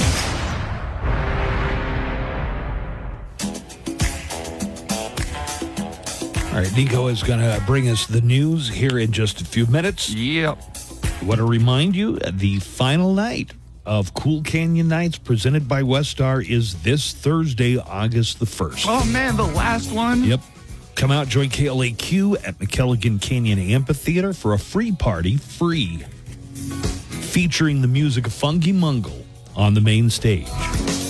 People love Funky Mungle. I've seen Funky Mungle get an entire crowd of people doing a conga line. I've seen that with my own eyes. I think you were part of the conga. I might have been. Up on the El Paso Community College CTE patio stage, Sam Barlow is going to be playing. VIP is sold out. I know it's a free event, but a lot of people like to get the VIP, get reserved seating, and early entrance and things like that. But the VIP is sold out for this week. This week's Cool Canyon Nights, the final Cool Canyons event of the season, is brought to you by Raising Cane's Chicken Fingers. Chill out this summer with Raising Cane's Iced Tea, the official iced tea of iced tea. Raising Cane's Chicken Fingers. They got Iced Tea, the rapper, to endorse Iced Tea, the drink. Yeah. And you can also get their ice cubes, the only ice cubes endorsed by Ice Cube. Also endorsed by Vanilla Ice. Yeah, if you want a dessert, get a Vanilla Ice. Or Ice Spice. That is Thursday, the final one. It has been a great summer. I don't think we've had any rainouts, which it seems like we always have one rainout. At least one. We didn't have any problem with this that. year. It is Funky Mungle this Thursday at McKelligan Canyon Amphitheater. Let's go ahead and get into our news.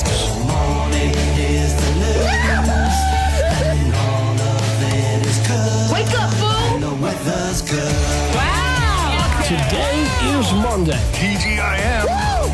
And here is Nico at Jimmy In with today's top stories. Good morning, Nico. Good morning, Buzz. Good morning, Alberto. Also, do you want to play a Hot Ones game? That's a bag that you brought over the counter. There's no way that's going to be so hot. It's not hot. It's You- not Yeah. hot, boys. You don't think it's hot? Yeah, eat one right now. One. Just one? That's just one. Two tiny ones. I just want one. All right, let's see. What are these called? This is extra flaming hot Extra. Cheetos. Try it. Do God, it dude. ASMR style. ASMR. Nice asthma, man. It's just a regular Cheeto. All right, all right. Oh, wait a minute. There's a little heat. Hold on a second. I'm feeling something on the back of my tongue.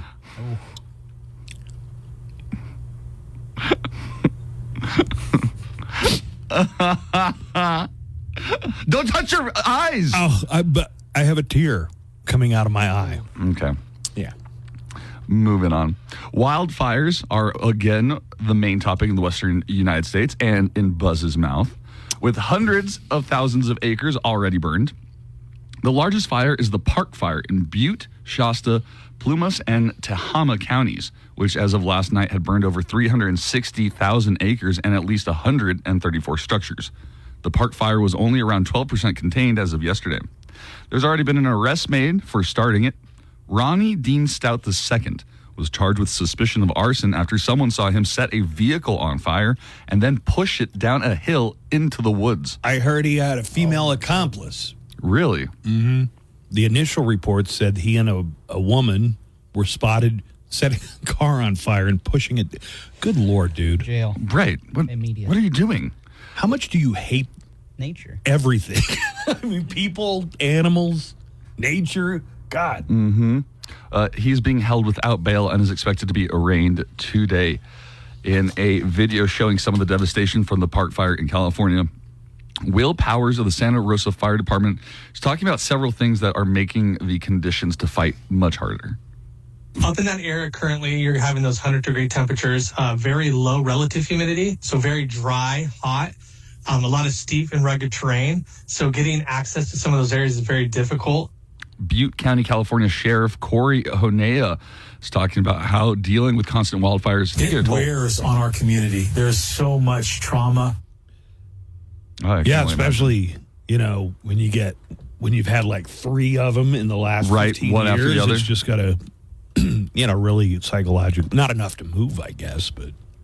Well, here's Butte County firefighter Craig Klebe, who's his home had burned down, saying his family loved living in the woods, and would move there. Moved up here because we just love living in the woods. Now, in hindsight, second guess that, but I still will. I'll do it again. Okay, tell me if I'm crazy here.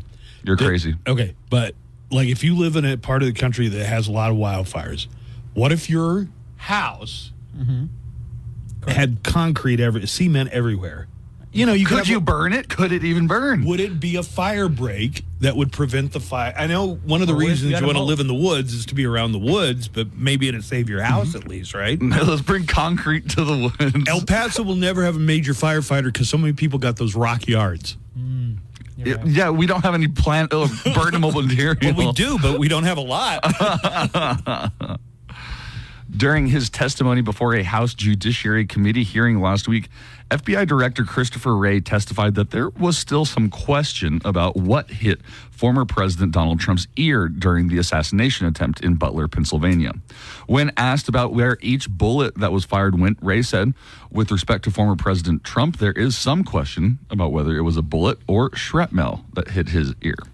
I mean, you're kind of splitting hairs there, kind of like the shooter did. Hear him say it. I think with respect to former President Trump, there's some question about whether or not it's a bullet or shrapnel that hit his ear. Well, on Friday, the FBI's Office of Public Affairs issued a statement with a different message. What struck former President Trump in the ear was a bullet, whether whole or fragmented into smaller pieces. Right. I mean, shrapnel is still part of the bullet, right? Mm-hmm. I thought there were some people saying it might have hit some equipment, and it was the stuff from the equipment that hit his ear. I don't see why you got to quibble over this, you know? Well, something hit him. Representative Ronnie Jackson. I mean, bad enough that he will probably be wearing that bandage for the rest of his life. Yeah, it was terrible. At least until November. Representative Ronnie Jackson of the great state of Texas has asked that Congress correct its record to reflect that it was a bullet that hit Trump, quote, as confirmed by both the hospital and myself.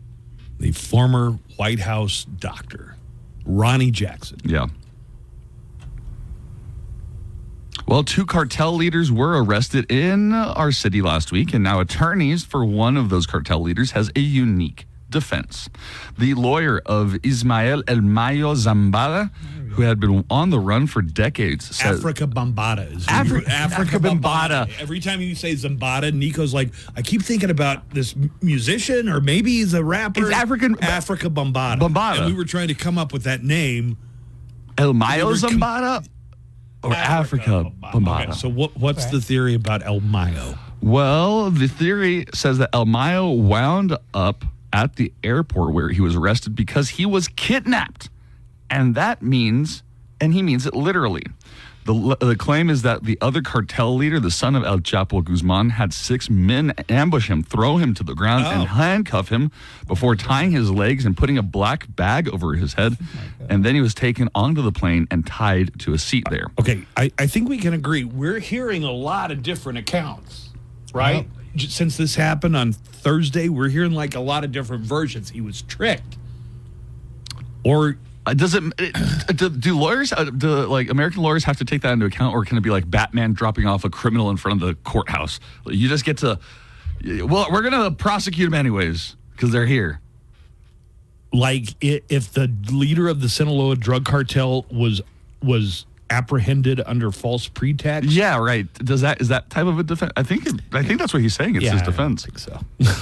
Yeah, he's still going to jail, right? I mean, we used to black bag people and send them to countries where torture was legal. Yeah, but not to our country. Right, but it was always outside the United States. Hey, this one's for you, Buzz. New blood tests are on the way that could help diagnose Alzheimer's disease.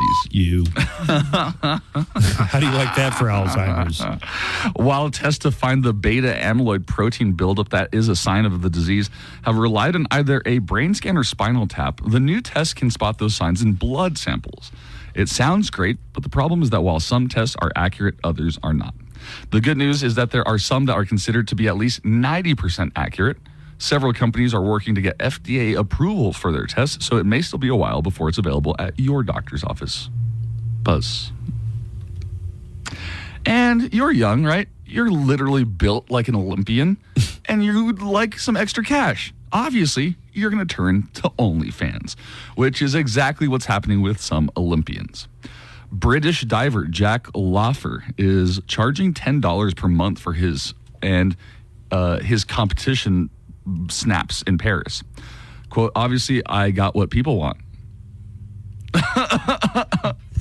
I got what people want. I got what people want for $10 a month. So what does he do? He'll show you. They're sharing non-sexually explicit content. Non-sexually explicit content.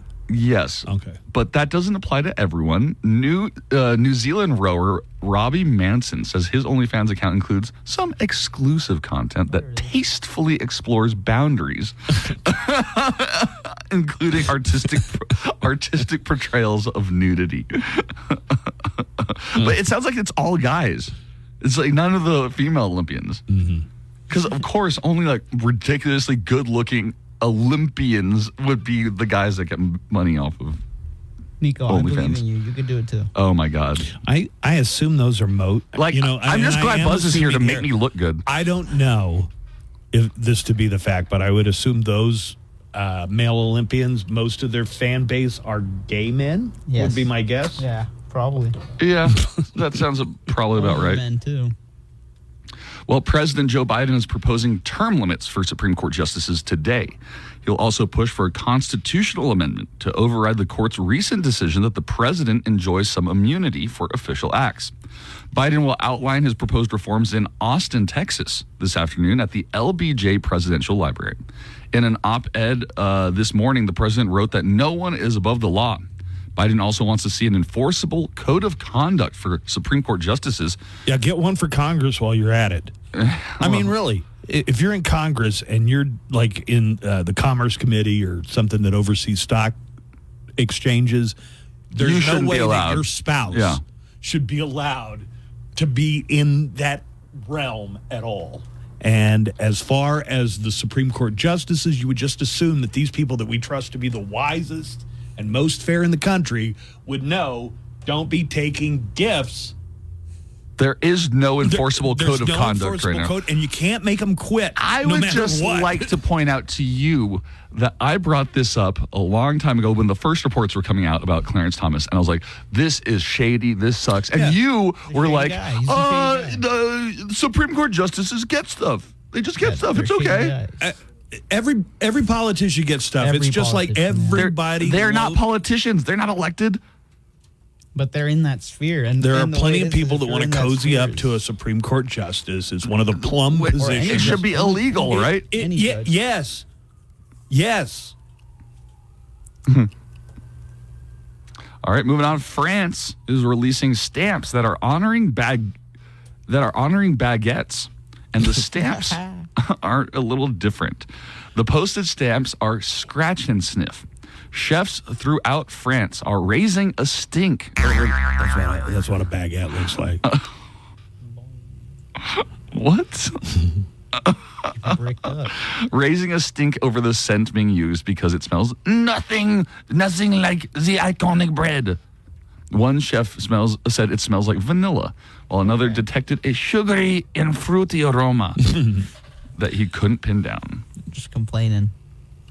Side note, if you think U.S. stamps are expensive at 73 cents, the baguette stamp is $2.14. Yeah, you could buy a baguette for that. Yeah, that's about the cost of a baguette. Do you know they got baguettes for $1 at Walmart? Big baguette buyer. Have you ever noticed in movies, if anybody's at the grocery store, if there's a scene where they're coming in with groceries, they have to have a baguette sticking out of the bag. How else are you supposed to know the international language for I've been to the grocery store, I have a baguette. Alberto, we're going to have to really drill down on Alberto and find out. He wants a sugar mama, and he's also like so broke that he couldn't buy a girl a water on a Tinder date. So we Interesting. Need to grill Alberto. Yeah, I would like to hear more about that. But you have more news. I got a couple. Right? Okay. The Daily Calendar. Today is July 29th. Go hug a tiger because it's International Tiger Day.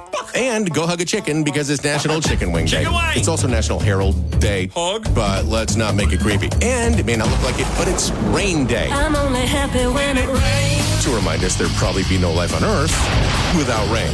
That's your Daily Calendar. Music news, concert updates, song and album factoids, and of course, nothing but El Paso's best rock. Come and see me at Vida's 901 North Mesa across from Walgreens or visit vida-cbd.com. Broadcasting in El Paso to El Paso. The Buzz Adams Morning Show on 95.5 KLAQ. Joanna is on vacation. Yeah, she deserves it. Yeah, she works whenever I'm on vacation, so she gets her week off. My understanding, staycation. Oh, we could totally just bug her at home. Just call her during the show so go it to doesn't her feel house. like she got a vacation. No, she needs a vacation. Yeah, for sure. With her How do you do? Good morning. We went to that boxing match they had over there this weekend. Bring worse. I got my days all confused. Yeah, this weekend. And that Stephanie Hunt, I got to tell you, that's one tough cookie. She fought a good fight. It was mano a mano. And that little girl she fought from Houston was a tough cookie also. And I'll tell you one thing, that other girl had a bigger punch. But Stephanie will piss you off with that pogo stick of a jab, and she'll just stick that thing in your face all night long until she pisses you the hell off. Right, okay. And that's what she did to that young girl from Houston.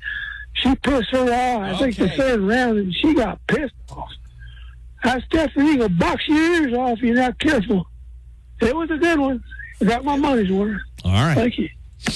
Yes, El Paso boxer Stephanie Hahn defeated Houston fighter Miranda Reyes.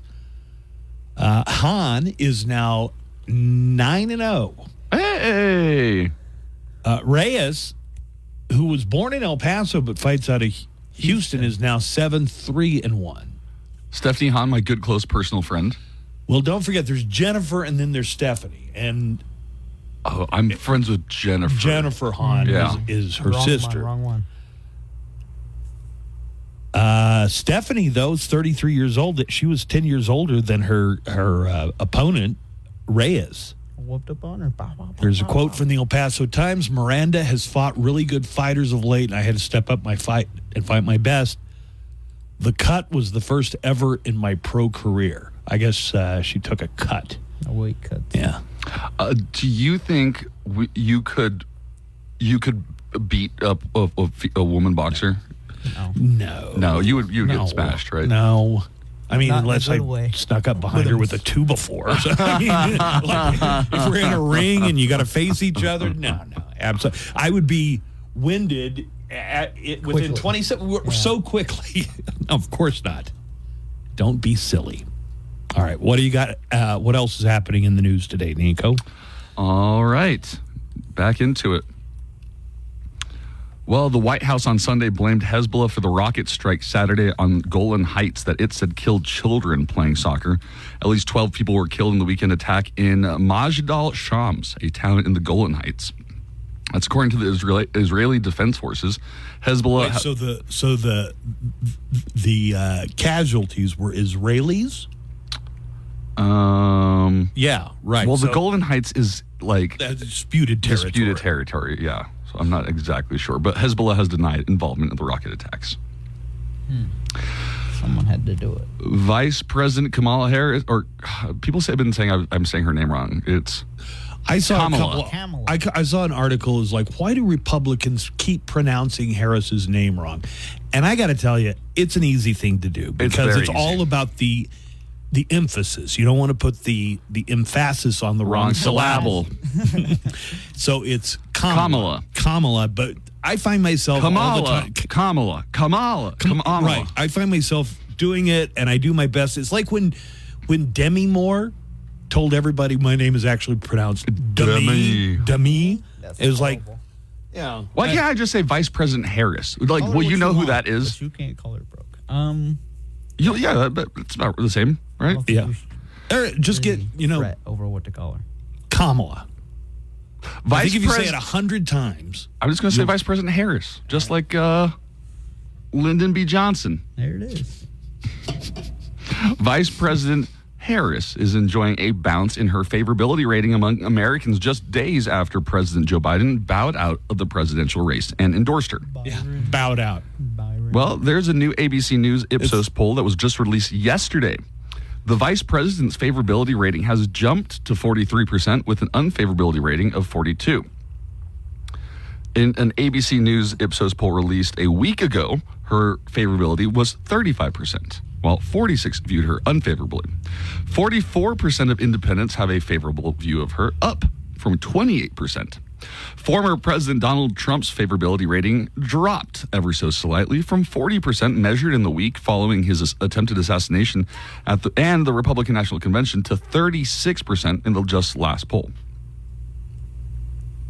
Well, some of the local SWAT team members from Butler, Pennsylvania, who were on duty during former President Trump's rally where he was shot, are telling ABC News that security before the assassination attempt on the former president, it was marked by planning and communication failures on the part of everybody in charge. So the locals are saying that the Secret Service didn't really coordinate with them at all. Yep. The fact that you had to have a local SWAT team almost seems like you wouldn't want to have that where a presidential candidate and a former president is speaking. You wouldn't want a SWAT team? I mean, are you going to vet every single person on that SWAT team as thoroughly as Secret Service snipers are vetted? What? I mean, you're going to a different town, you know. Why would the snipers need to be vetted? So that they Caesar they was know. You killed need to vet by everybody. Caesar was killed by senators. You know, I mean, Yeah, but he wasn't shot Have at you not read by the law enforcement. He was shot at by a crazy person. Come on, bro. you're different town every week. I mean, it seems like before you allowed someone into an event like that with a high-powered rifle with a range scope on it, you would want to know all about. I'm not saying it wouldn't be completely unheard of. Well, they say they didn't have any contact with the Secret Service agents in charge of security before the gunman opened fire. This despite the team's concerns about him beforehand. Here's a better example than Caesar. Commodus was killed by his bodyguard. Yeah, great example. Well, text messages obtained by ABC News indicate local snipers noticed Thomas Matthew Crooks hovering around the outskirts of the Trump rally at 4:26 p.m., nearly 2 hours before the gunman would open fire. The Secret Service, on their part, are saying it's aware of these interviews, and they're committed to learning from the incident and cooperating with investigations. Seems like it would have really raised some red flags when he took a ladder out of his truck and put it up on the side of a building, right? Yeah, I think that should have set off the alarms. Well, as former President Donald Trump wrapped his nearly 75-minute speech on Friday night, he delivered a final pitch to the Christian conservative crowd, saying if they vote for him on Election Day, they would never be obligated to vote again. I'm going to play this audio that you got me playing. Somebody explained to me how this should not be extremely concerning. It's basically Donald Trump telling people, vote this year and you'll never have to vote again. So I don't speak Trump fluently. Maybe I need a Trump whisperer or somebody, because to me it definitely sounds like he's saying this will be the last election anybody's ever going to have to vote in. If you can make this make sense in any other context, by all means, have a go at it. You won't have to do it anymore. 4 more years, you know what? It'll be fixed. It'll be fine. You won't have to vote anymore, my beautiful Christians. I love you, Christians. I'm a Christian. I love you. Did he say he's not Christian? It almost sounded like he said, I'm not Christian. I think he said, I'm a Christian, but... I thought he said he wasn't. Listen. You won't have to vote anymore, my beautiful Christians. I love you, Christians. I'm a Christian. Maybe it's one of those things where what you're subconsciously thinking actually pops out. I love you. Get out. You got to get out and vote. In 4 years, you don't have to vote again. We'll have it fixed so good you're not going to have to vote. Okay. What the hell What the hell is that? How does anybody hear that and not have bells and alarms going off in their head? Somebody would have to explain it to me, because all I hear is somebody who's like, I'm going to be an autocrat and we're not going to have elections anymore. That's what it sounds like, yeah. I'm not doing this anymore. Oh, engaging. Boo-hoo, boo-hoo. Okay. Yeah. Oh. If anybody wants to call in and explain to me, by all means. We need you. Can I move on? I have one last story. Yeah. I guess. Shut up, Alberto. Stick to your booth, and let's hear about how you can't get a girl to, what is it? Steve's favorite topic. Oh, yeah, Hey, yeah. on that subject about speaking Trump, can someone explain to me what does it mean, or what's the reference? Why does it keep bringing up Hannibal Lecter? I don't get it. Maybe someone else can. I think he's trying to. I think he's trying to. it recently. No, he's trying to say that people can cross the border so easily that we might be getting people as bad as Hannibal Lecter crossing the border. That's basically who's coming over. Yeah. World-renowned trained psychiatrist. Hannibal Lecter. Who are also cannibals. Okay. Yeah, it makes sense. I don't know. But, it's not like he talked about that a lot in 2016. I think he just saw Silence of the Lambs. Recently. It's like at the top of his I head. got a good talking point on this one. Wait till he sees like Monsters, Inc. or something. Hey, what up, Start Steve? Working that in. Morning, everybody. Did you dig that Olympic action over the weekend, Cappy? Yeah, I watched a ton of it. I mean, I watched Olympics. stuff that, okay, so I went on the Peacock app because I have the app. I went to find stuff that wasn't even available, like mainstream. Like I was looking for all sorts of obscure things. Oh, I got horseshoes. I got money in horseshoes right now. They don't have horseshoes. I was watching Denmark beat Paris or France in handball. That I watched. By the way, handball is really cool. Like I don't understand how handball has not made it mainstream in the U.S. It doesn't make any sense. Because you're just throwing a ball against the wall, right? You're not throwing it. You're hitting it with your hand. It's like tennis, but your hand is the racket. No. That's the American handball. That's the lame handball. The good handball is when you've got. Well, listen, give me 10 minutes. I'll look up a video so I can see what. Oh my God! It's like a little tiny soccer ball that you can palm. Yes. I mean, I can palm a regular size soccer It's ball. like a little, you know what it is? It's like one of those red balls when you played dodgeball as a kid. It's like a little small version of that fits in, that you can palm. The famous, ubiquitous red ball that you would play kickball and That's Foursquare exactly. with. That's right. Finish your last story. We got a break. Absolutely. A man fleeing police in Texas discovered the hard way that you can't drive on water.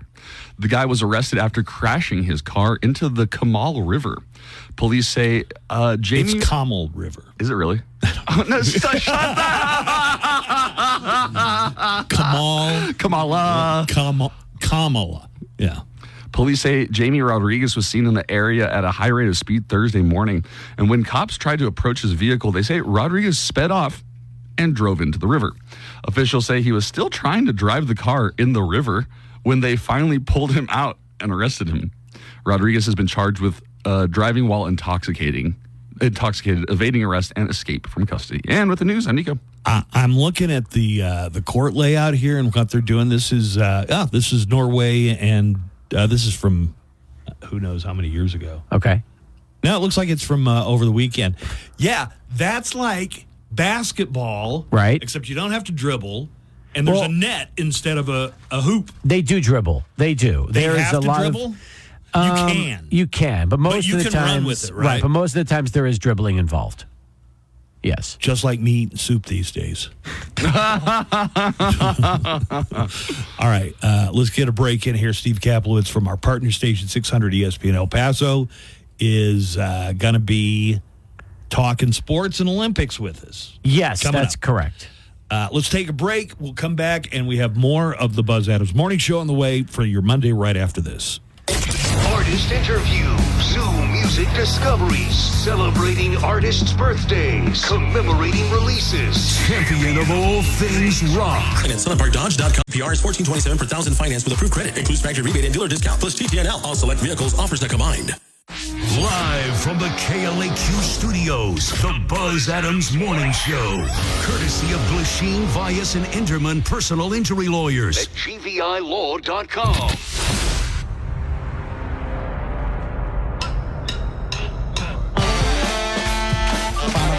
All right, Steve Kaplowitz is here from our partner station, 600 ESPN El Paso. If you want to stick around after 9, we're going to make 9 o'clock the Alberto hour. Man, let me tell you something. I would love nothing more than to be part of the Alberto hour, but I have a doctor's visit I have to go to at 9:30, so I got to get there a little early. But I will be listening. It sounds like that sounds I've heard so many stories, and he was telling us a little bit about his recent dating history and stuff. Oh, and he's it's ridiculous. Ridiculous. Let me say this real quick. I mean, okay, I never usually stray away from sports on Sports Talk. I haven't. You forever. take it serious. I always have. When there have been shows where I have, like, I mean, it starts and it's just, we can't get out. We can't stop. Like, next thing you know, we're down the Alberto rabbit hole on Sports Talk since he sits in with us every day.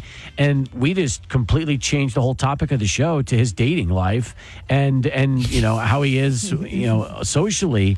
And it is more interesting than anything we're talking about sports-wise. Alberto, do we have another break this hour? Yes. Okay. All right. Let's go ahead.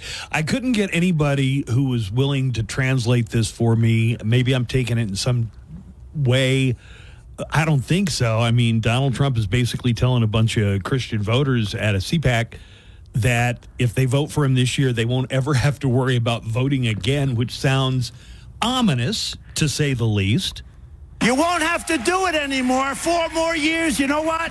It'll be fixed. It'll be fine. You won't have to vote anymore, my beautiful Christians. I love you, Christians. I'm not Christian. I'm not Christian. I love you. Get out. You got to get out and vote. In 4 years, you don't have to vote again. We'll have it fixed so good you're not going to have to vote. What does that even mean? I was asking somebody, you know, there are some people that are just so ready to defend whatever he says, even though the reason they say they like him is because he says what he means. I mean, come on. Obviously, you know he did not mean that literally. You know he did not mean that literally. He was talking about fixing the voting system, making it fair for everybody. You won't have to vote again. Somebody called in. They didn't have an explanation for that, but they did have an explanation for why Donald Trump started talking about Hannibal Lecter. This is all within the past 6 months. He brings up Hannibal Lecter all the time. Hi, I'm calling in response to the morning show question about Donald Trump and why he always talks about Hannibal Lecter. I wish it was my own original thought that there's a Twitter or something going around where this girl is explaining every time Donald Trump brings up Hannibal Lecter, it's in response to the word asylum. And so her position was that he probably just doesn't understand that there's more than one meaning to the word asylum when he's talking about the border and asylum seekers. He immediately connects it to mental asylum and therefore Hannibal Lecter. So do with that what you will, and you guys have a great day. Bye. That's interesting. Could that be that Donald Trump hears the word asylum in the context of political insane asylum? And he thinks, you know who was in an asylum? Hannibal Lecter. My good friend. We got another call here, Steve. Yeah, Buzz, I got a little limerick I wrote up for this. Limericks make me very nervous because very often they're dirty. Yeah. I once J.D. knew a man Vance. from Nantucket. Wait, hold on. Did you hear who his limerick's about? Yeah, Buzz, I got a little limerick I wrote up for this J.D. Vance. There once was a man named J.D. Vance. He got horny and took off his pants. He slipped on a glove, and to his couch he made sweet love. Well, yeah, shouting out, "Oh Lord, I hope you're not watching from above." That was pretty good. So somehow somebody put a false story out there that in his False? book, What do you mean? We don't know that. It's not. Yes, people. He's a couch effer. Okay, somebody put as a joke that in his book Hillbilly Elegy, he wrote about making love to a sofa. All right, let me tell you what you do. You get 2 hot heated water bottle pads and you put it underneath the cushion, okay? You get some nice Get it to lubrication. like a nice body temperature. A nice, perfect 98.6. Then you get some lubrication. Okay. Crisco, cooking oil, whatever you want. What if you hit a spring? It's more thrust. It's nowhere in the book. It was just something somebody said to be funny, but it looks like a lot of people are taking it and running with it. That's good. With all the Olympics that I've watched this weekend, there was one thought that I kept having over and over and over again, and that is we're less than 2 weeks away from preseason NFL football. There's your answer. Okay. I got to tell you, you're right. I totally misunderstood what handball is. I picked up some of Norway versus Denmark in handball. Falls and turn. I thought it was you're against a brick wall and you hit the ball with the hand and the other hits the other guy, kind of like racquetball almost, but that is not what this is. No, that's American. All. That's American handball. This.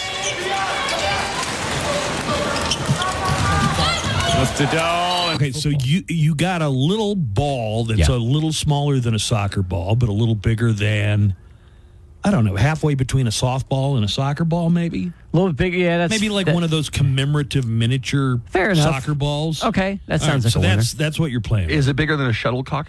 It's a little, like at least 4 times bigger than a shuttlecock. Okay. You got a court, and people are running down it. Yeah. Instead of you got a net at both ends, so it's almost like indoor soccer. It's like a soccer net, yeah. Except you run with the ball, right? You pass, right? You don't have to dribble, although you can bounce past it, or you can do whatever, right? And you try to shoot it. You throw the ball into the net if you can. The score of this game that I'm watching is 9-2 in the first, so it scores more than soccer typically does. Yeah, it's by far. See, I think the main thing that soccer has never gotten as popular in the United States as it is in virtually every other country is there's just not enough scoring. So they're doing this. Okay, I want to ask you a question. What would... And by the way, you're watching women's handball. Yeah. What would prevent them from bringing out this tank of a player who just runs people over and basically goes up to the net and just throws it in? I don't know the rules well enough to know. Are you allowed to go in that, like the lane or the crease? In the green zone. Yeah. Are you allowed to shoot from in there, or does it have to be outside? Well, I mean, have you watched the highlights just to see where they're going? I'm asking you because I thought you would know. Norway hit double fingers. I think you can get in there. Turning out to be a remarkable. It looks like that's the boundary. You can't shoot from inside. Okay, so you have to go outside the that green. Looks like a lot of fun. Oh yeah. When I was a younger person and I could have fallen down, a lot of falling down on the floor, and I guess it's about the same consistency as a basketball court. Yeah. I would hurt for months, but it looks like a lot of fun. Mm-hmm. There's passing, there's shooting, there's scoring. Excitement. Yeah, not bad at all. I kind of like it. Why do we not play this? Does America have a good handball team? I don't even know if America has a handball team. I don't even know if America's even in this. You know what? Then I'm going to get a bunch of our listeners together, and we're going to go for the gold in Los Angeles. Oh, no, people are saying that America has some of the best handball teams in U.S. prisons. No, you're picturing the thing I was talking about. It's basically you use your hand as a racket, and you hit it against the wall. That's not this. Yeah, but you don't think they have a head start on all the rest of us? Start for Norway. Let's see who's up for parole. Oh, you mean the athletes? No, I am the prisoners. Still though. Solberg Tassel saving in 50%. Wait. So there was a bounce pass right there in the middle, and that lady definitely shot from inside the green. Maybe you can catch bounce passes inside. Right. There have got to be a lot of rules. I don't think we're going to figure them out here, but it does look like a spectator-friendly event. I was telling them there are some events, like I really got into the swimming, but it's so hard to who's in what lane, you know? Yeah. Even when they have the graphic up there trying to explain it to you, it's still hard to follow. Here are your Olympic handball teams: Spain, Slovenia, Hungary, Egypt, Croatia, Japan. I hear they're hungry for gold. Norway, Argentina. There's no way they're going to win. Germany, Sweden, Denmark, France. Did you say U.S.? No. There's no U.S. handball team. Wow. Guys, KLAQ could have taken us. we are getting together. all the way. We're going to find some ex-cons. You don't have any more puns for Denmark or Huh? any more puns for Denmark or Sweden? Denmark them down. Yeah, that was a goal. Didn't mark it down. Do you want Steve, did you see any fencing? I did. Fencing was on yesterday. I saw it, or Saturday. I forget. I wish we could see their faces. You know, if there's something I wish we could invent. It's like fencing that's cool, like fencing that actually like protects your face, but you can see it. Oh, well, for a long time, they actually have clear masks, and for a long time, that was the standard in the Olympics, was a clear mask. Yeah. But I think it was doing something to the performance, and they got rid of it. Okay. Because I feel like we're watching faceless competitors, which is a little tough when you're watching sports because you want to see their facial reactions. You want to see the intensity. But you hear them yell. You do. You do. Yes. There's yelling. There's grunting. It's just without a face. Hey, I got to take a break, Steve. Can you stick around for one more? Come on. I got to get out of here. But I mean, listen, I'll come back this whole week. Have you heard about the controversy from the opening ceremonies? There's a lot. You're talking about the beheaded Marie Antoinette? We didn't even touch on that, but there was like a beheaded lady carrying her own head around. Yes. That was part of the opening ceremony. That was right when that heavy metal band from Paris got in and started rocking. Gojira. Yeah, Gojira was good. Amazing. Did you like them? So there was a controversy about like the drag queens who were supposed to be reenacting the Last Supper. I heard about that I looked too. at the pictures. Not all drag queens. There were men, women. There was even a child up there. So first of all, not all drag queens. And I'm not even sure people. I'm not even sure they were trying to reenact the Last Supper. I mean, it didn't particularly look like that. Yeah. Anyway, a lot of people got very, very upset about that. But it dawned on me, I don't think I've ever been interested enough to sit down and actually watch an opening ceremony of any Olympics. Oh, the China one. Oh, remember the China opening ceremony? When they had like 1 million people and synchronized. Oh, that was amazing. Yeah, that was amazing. That was incredible. That was probably the most incredible thing I've ever seen in terms of just pageantry and yeah. And that was wild. Collectiveness. I remember the London opening because they had the Queen participate and Daniel Craig Mr. as James Bean. Bond, and Mr. Bean was in it. Mr. Bean. Yeah, but hey, well, we got Snoop this year. Yeah, how about we the got fact that Snoop is so mainstream? He is not only carrying the torch; he's on all the coverage, along with Flava Flav, who is I think Flav like sponsored the water polo team. Yeah, he sponsored the women's water polo team because he decided they didn't get enough. They weren't getting enough. Yeah, God, money and coverage. You want to talk about a sport? You would have to be at peak physical. All of these. We were talking about that. Water polo is unbelievable because they're not touching the bottom. No, you have to tread water for the whole 8 time. minutes at a time because it's an 8-minute quarter. It is. Try it and is- tread oh water my God. for 8 minutes without even moving around, just It's- treading water. Let And not only alone that- trying to fight somebody off. And yeah, exactly, because you not only have to tread, but you have gotta to then swim. and you have to use the ball and score and play defense. Yeah, that is you got to be in amazing shape for that. Absolutely. Now, let me say on the other end of the spectrum, I'm sure they are. I know they're fantastic athletes, but the ones who look the worst are the marathon runners.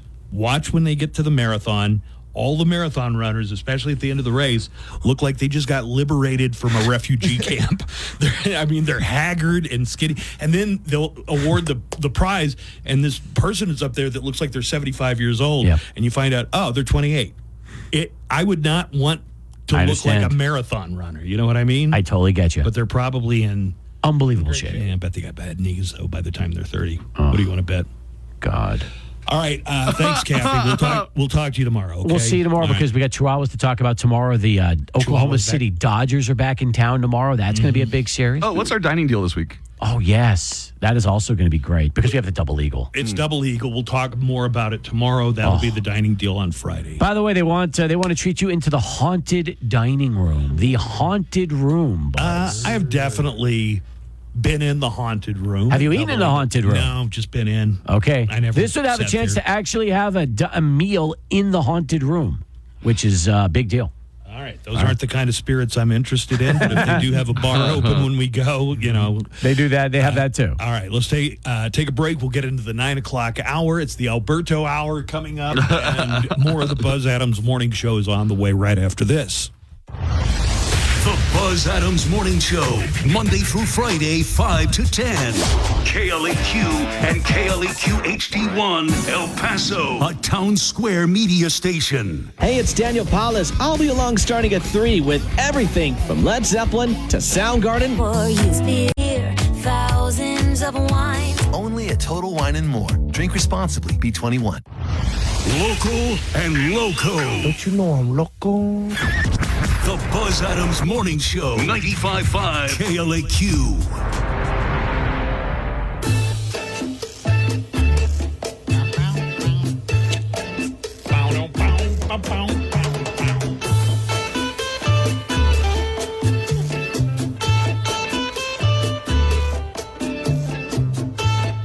We're going to talk about intern Alberto's unique living and transportation and dating situations. Capital those all swears sound he's like the most interesting person that works at the entire radio station.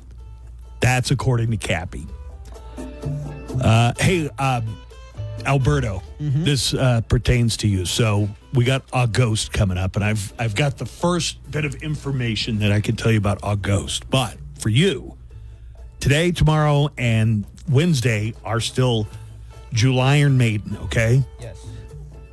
If for any reason you have to put a song on during the morning show, Okay. make it an Iron Maiden song. Okay. Because the listeners notice, and we've only got today and 2 more days after that left in July Iron Maiden.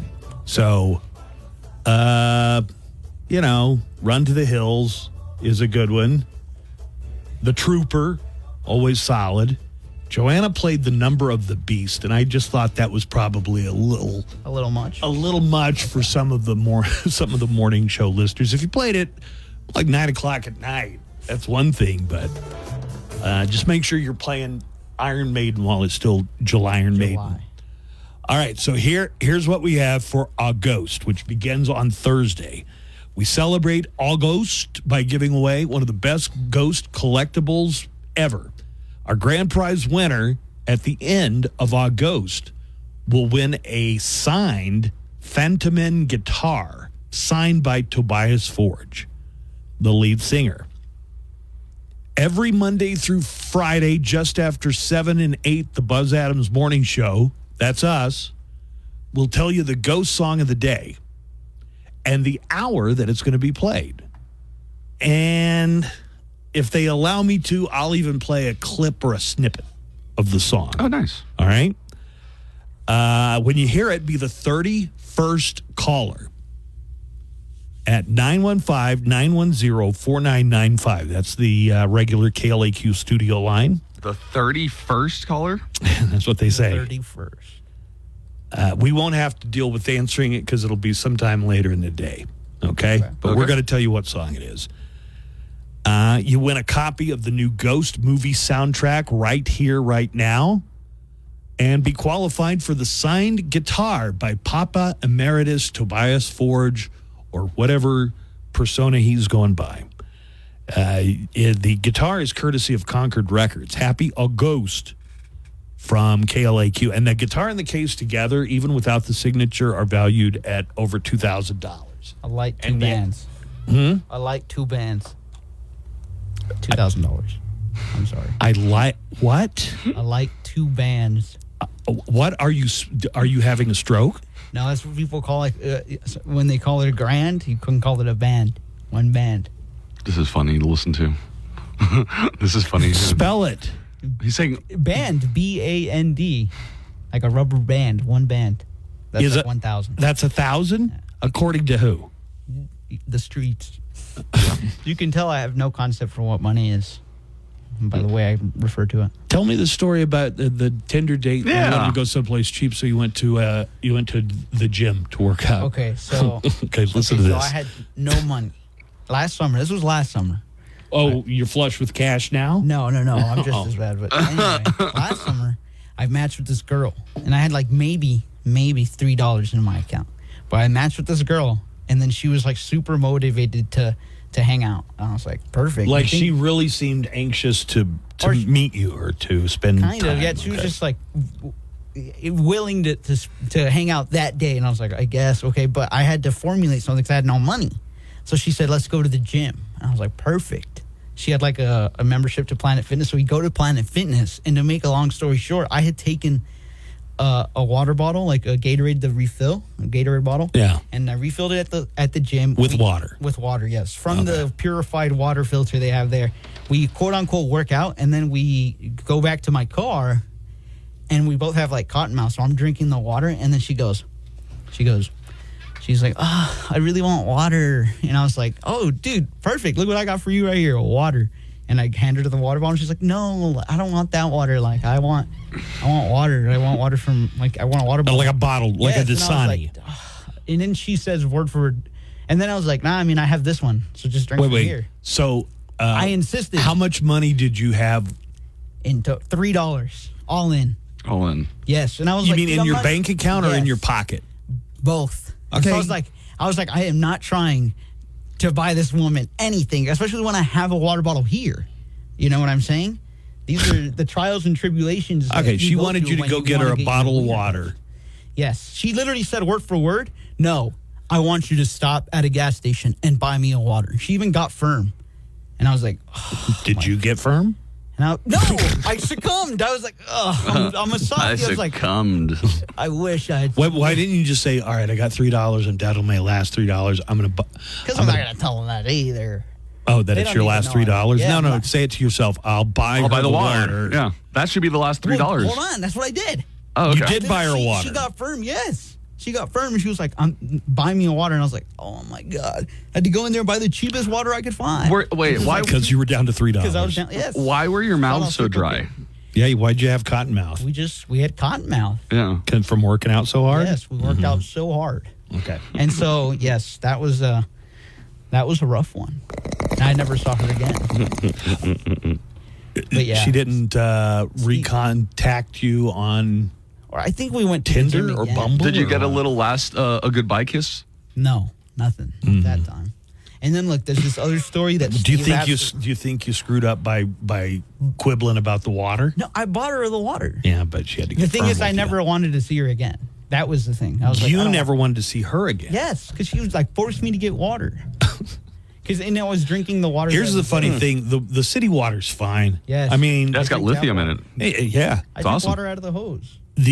Your municipal water supply has to meet a lot of certain standards. Yeah, certain standards. The bottled water doesn't have to meet the same kind of standards, and it's probably tap water from another city. I hear Denver is, they have really good water, so a lot of the water that you're buying, you're paying for the bottle that it comes in. That's what you're paying for, which is bad for the planet too, Alberto. So good for you. Yeah, I like that you don't drink bottled water. Yes. Yeah. All right. So there's another time. There's another story that Steve loves.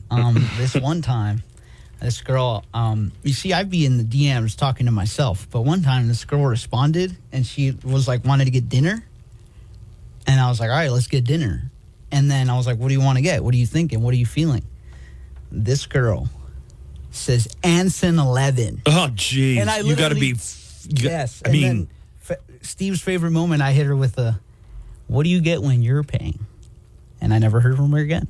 Wait, so that was all on the... This is a whole nother woman, by the way. Yeah, this but not in person. This was Instagram. Yes. Like I knew her in person already. Yes. How many women do you think go on dates for free food because they know that the man's going to pay? A lot. More power to him. If I were a woman, I would too. Well, you only have $3. Of course, you go on whatever date you can get food at. So tell us about your financial situation, because I hear that's a real nightmare. Well, Steve loves to just call me poor. Like for example, on Thursday, we were talking about maybe going to Las Vegas, like me and Michael Plundo, this other intern from 600. And the first thing he says, and we're both like, man, it would be cool to go out to Las Vegas. And Steve's like, Alberto, you don't even have money. You're broke. And I'm like, Steve, what the heck? Let me complain about the money part. I haven't even started complaining. But no, yeah, he just gets on my case because I don't make money from the station. And like he doesn't know that I do other things for money. So he's what are some of the other things you do for money? Right. Mostly just like my family that ask me to do things for them they don't want to do. Huh? Like mow the yard? I mean, so you have chores. A lot of that. I need you to dispose of the body. It's usually a lot of like errands. for my uncle and stuff. The thing is, like, he doesn't know that, so he's just like, this kid's poor. This kid's poor. And I'm like, are you the guy who came in to interview for the job and had your bicycle stolen? Yes, on my first day. You. It wasn't the. It wasn't the interview. It was the first day. It was the first day. Yes. And life swings in a particular way, and then okay. So it's been real. It's been real downhill since that day. It's been up and down. It's been up and down. For example, like my car is another topic that Steve loves to talk about because like it's hard for me to go on dates because I don't like picking women up. Because the car, like, what's wrong with my the car? My car is like all messed up. Like what is it? First of all, my car is like a Ford Focus. Yeah, but what year? A 2015. The thing is, those like Ford Focuses came out with horrible transmissions. Like that really bad transmission. Is it breaking down all the time and yes. stuff? So what it does, like what it used to do was just shake violently. Like the whole time or just occasionally? Just sometimes. Yeah. And then sometimes it would calm down, but it would shake. And then the thing is like that's an awkward situation. Rest easy. Exactly. Tell them it's your hydraulics. Tell them that you. Now it's worse though. Now the car just like it'll go. But like starts and stops. Like, have you changed the oil recently? Yes, I keep the thing is it's a transmission problem. Okay. So like start and stops are horrible. Like now, I can if I stop at a red light and I want to accelerate, sometimes it won't accelerate right away, and sometimes the car will completely turn off. And I have to turn it off, put it in park, turn it off, and put it in turn it back on. Hey, so we've got calls about your Tinder dates. Yeah, we also have some app chat messages. Also, my car doesn't have a horn. That's the biggest thing. Okay, it's never going to pass the state inspection. I have a paper that says it does. You have a paper that says you passed the state inspection? Yes. Is it an official paper? We don't know. TBD. All right, but definitely your horn doesn't work. Not the last time I checked. Hey, Alberto, I just heard your story about that Tinder date that she forced you to buy her water. I'm soft. That's the problem. Yeah, I mean, yes, you give in with the prospect of maybe, getting lucky. Yes, exactly. But even then, if you only have the $3, just go to a 7-Eleven, buy the cheapest water bottle. That's what you did. That's what I did. Yeah, that's what he did. Cost me like $99. There's $1.20 bottle there. That's the one I got. Yeah. And just get the Arrowhead Springs, the most tap water tasting water bottle you'll find, because that way you'll show her, he's willing to do what I asked him to do, but then deep down inside you're like, yeah, pues, chieja, you're going to get the cheapest water bottle tasting, just you know what this is, I'm going to buy me a water bottle, you should just refilled it instead and be like, nah, that's what you're getting. And if you never wanted to see her again, pues, drop her off at home. Orale. That sounds like exactly what happened. That's what I did. And you see, him and me, we're locked in mentally, tapped in. But $3 for a water bottle? Oh man! I got one. That's the good thing. You got one for $1.20. Yeah. But it didn't save the date. There was no second date. No, I didn't like being forced like that. Let's see. Derek is. This sounds like the date on Half Baked. I was thinking the same thing. No cash. That's exactly what it was. That's exactly what it was. We probably are going to need to take a break here pretty quickly, but let me tell you about Loudwire Nights. That is every Monday through Friday, 7 to midnight, Loudwire Nights. Sometimes we have special guests, and tonight, special guest is Corey Marks. Hey. He's got a new song called Make My Country Rock, which features Mick Mars, who we talked to a couple months ago, and Sully Erna. We're going to dive into the world, this phenomenon that's going on where a lot of rockers are getting into country music, and there's a real kind of marriage between country and rock music coming together. People are acting like this never happened before, but there was like Southern rock in the 70s got really super popular with... Leonard Skinner. Yeah, like Leonard Skinner. If the Eagles were a band that just came out today, I don't know if they'd be played on country radio or easy listening. Pop or something. Or, yeah, maybe. So anyway, Corey Marks is going to be talking about the worlds of country music and rock and how that's working together. We've got a Pearl Jam trip. There's going to be a flyaway code in the 8 o'clock hour.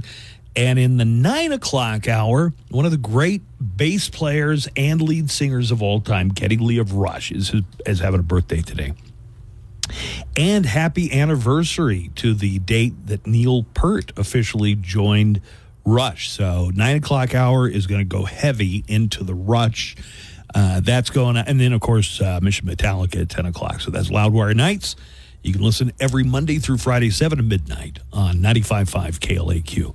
Let's take, yes. Oh, I had an app chat message. I don't know if you want to hear that when we get back. When we get back, we'll hear your app chat message. And today is National Chicken Wing Day. Mm-hmm. There are some deals and savings going on with chicken wings in honor of National Chicken Wing Day. We'll take a break and have more of the Buzz Adams Morning Show on the way right after this. Hey, this is Daniel Paulus. I'll be along starting at 3 with everything from Ozzy to... Celebrate some Yingling Flight. No matter how you celebrate summer, celebrate with an ice-cold Yingling Flight. Drink responsibly. I have something to say. Be part of the Buzz Adams Morning Show. Call Buzz. Text me his number. Live studio line 915-910-4995. See? That's communication. Recorded neck line 844-805-NECK. Wait, what? That's 805-6324. I'm ready, Buzz. Now back to Buzz in the Morning Show on 95.5 KLAQ.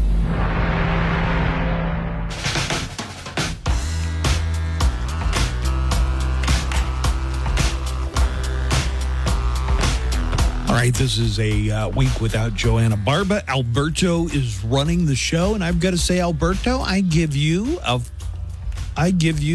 A+. Yay. So far. There you go. Thank you. He's also regaling us with dating stories or not dating. We've got a lot of people who have comments. I also got a lot of app chat comments as well. All right, we'll share a few of those. All right, we got 5 points, guy. He says, I can hear Alberto is timid right now. Y'all go easy on him. I wouldn't call Alberto timid. Yeah, that's Alberto not will the chew word. your ear off, man. I will talk a lot. Yeah. Yeah. Timid is not a thing that Alberto is. Carlos says, Alberto making all men look bad. She wasn't asking for lobster or steak or anything fancy. She's asking for water. She asked for a bottled water. I'm sorry, but if this was an Am I the A-hole, Alberto would be the A-hole. Bro, I'm the knight in shining armor. I bought her the water. I used over like half my money to get her a water bottle when I had water to give her from my thing. So you were white knighting. Yes. I was being a gentleman. Do you know that that's a term in the incel community? Oh. Yeah, only cucks would know that.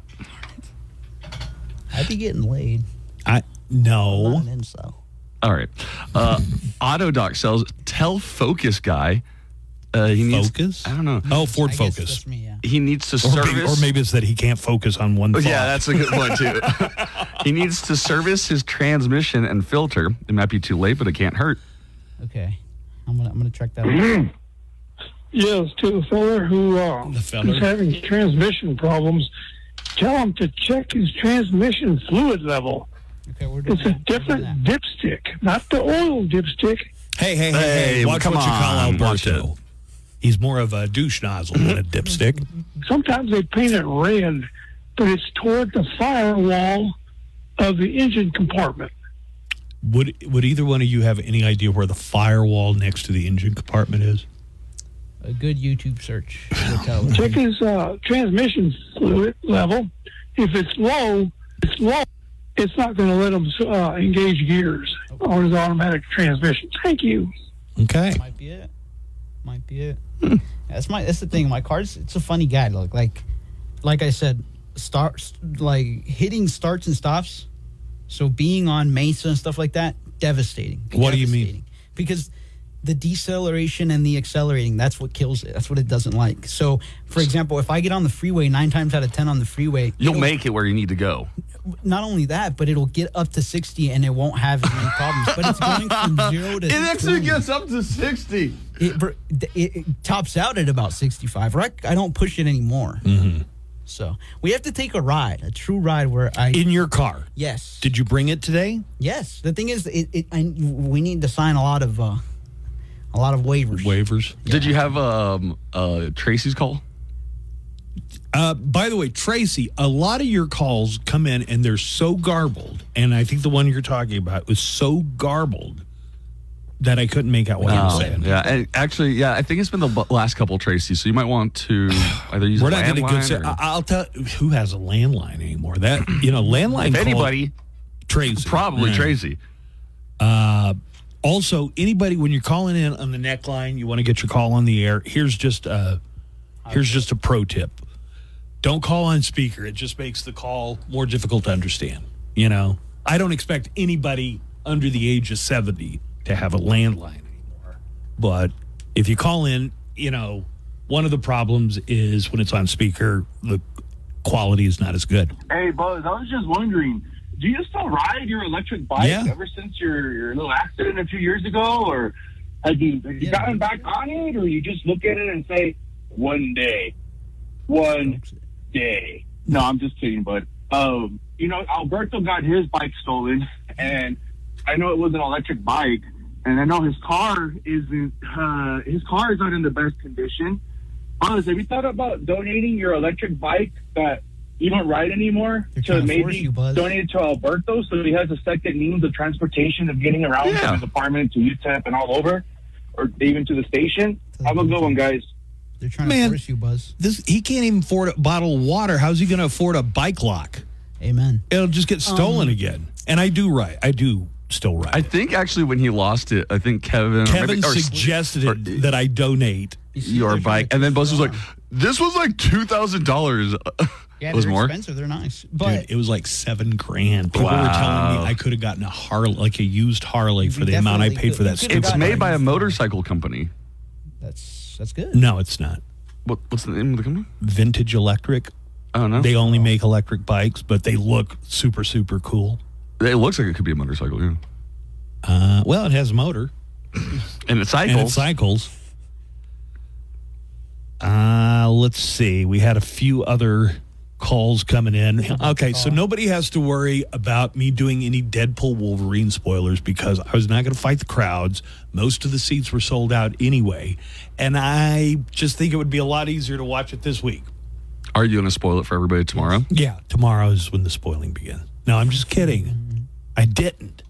My daughter got mad at me over this because I spoiled Logan, which came out like 6 years ago. Yeah, but she hadn't seen it yet. She was saying, I don't want to see Deadpool and Wolverine until I see Logan. So you're telling me that right now, if I found somebody that was like, man, I have never seen The Sixth Sense, and you go, oh yeah, he's dead the whole time. You would do that to somebody that just said they never saw the Sixth Sense? No. She was just because it's an old movie that came out? No, that's a dumb example. So she said, I don't want to see Deadpool, Wolverine until I see Logan. And I knew she was worried about, they'll make some kind of reference to the fact that he died in Logan. So I said, oh, it's set in the future and he's older and he dies at the end of it. And she didn't talk to me for 4 hours. Because maybe she wanted to see the movie. Does that ever come across your mind? No. She said, I want to see Logan. Or maybe, she said, I'm worried that I might need to see Logan. Yeah, right. To get everything that's going on. So I just said, I'm sure they make a joke about it. By the way, Bruce Willis is a ghost the whole time. Good morning. Hey, do you know that we watched that? And my daughter and I, and she's a real movie buff. Like as soon as we watch a movie, whether it's at home in a theater, she's immediately on Letterboxd. Do you know what Letterboxd is? No, what is that? I don't know. It's a thing where you talk about what you liked or didn't like about movies. Oh, okay. You didn't know what Letterboxd is? Like a blog site? You mean the comment section of IMDb? Letterboxd. It's a thing called Letterboxd. She's on that.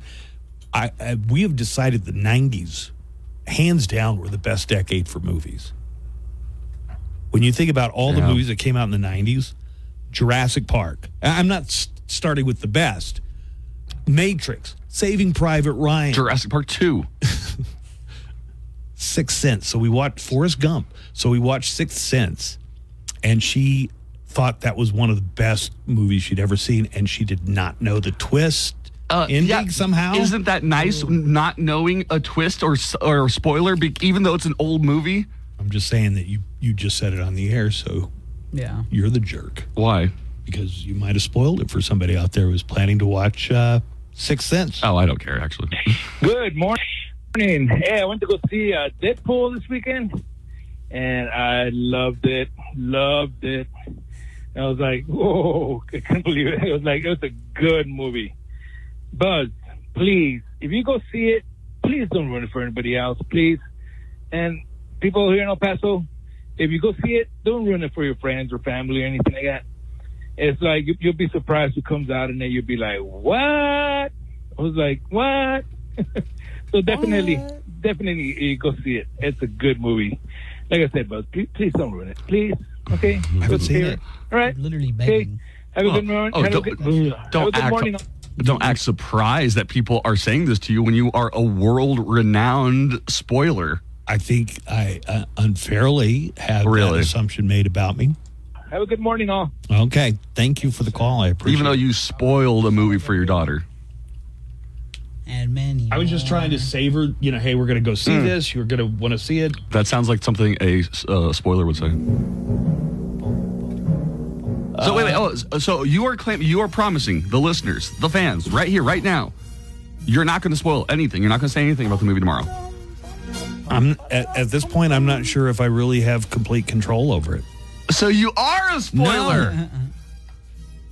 I mean, if I tell you if it was good or bad or great or whatever, is that considered spoiling? If you go because then yes. Captain America show, like something like that. Who knows? The U.S. got some gold in the swimming pool this weekend. We got highlights here. The Americans have jumped out to a lead with 9 medals total. We're going to hear Tori Husky winning gold, Gretchen Walsh silver in the 100-meter fly, and the gold in the games comes from the men in the 4x10 freestyle relay.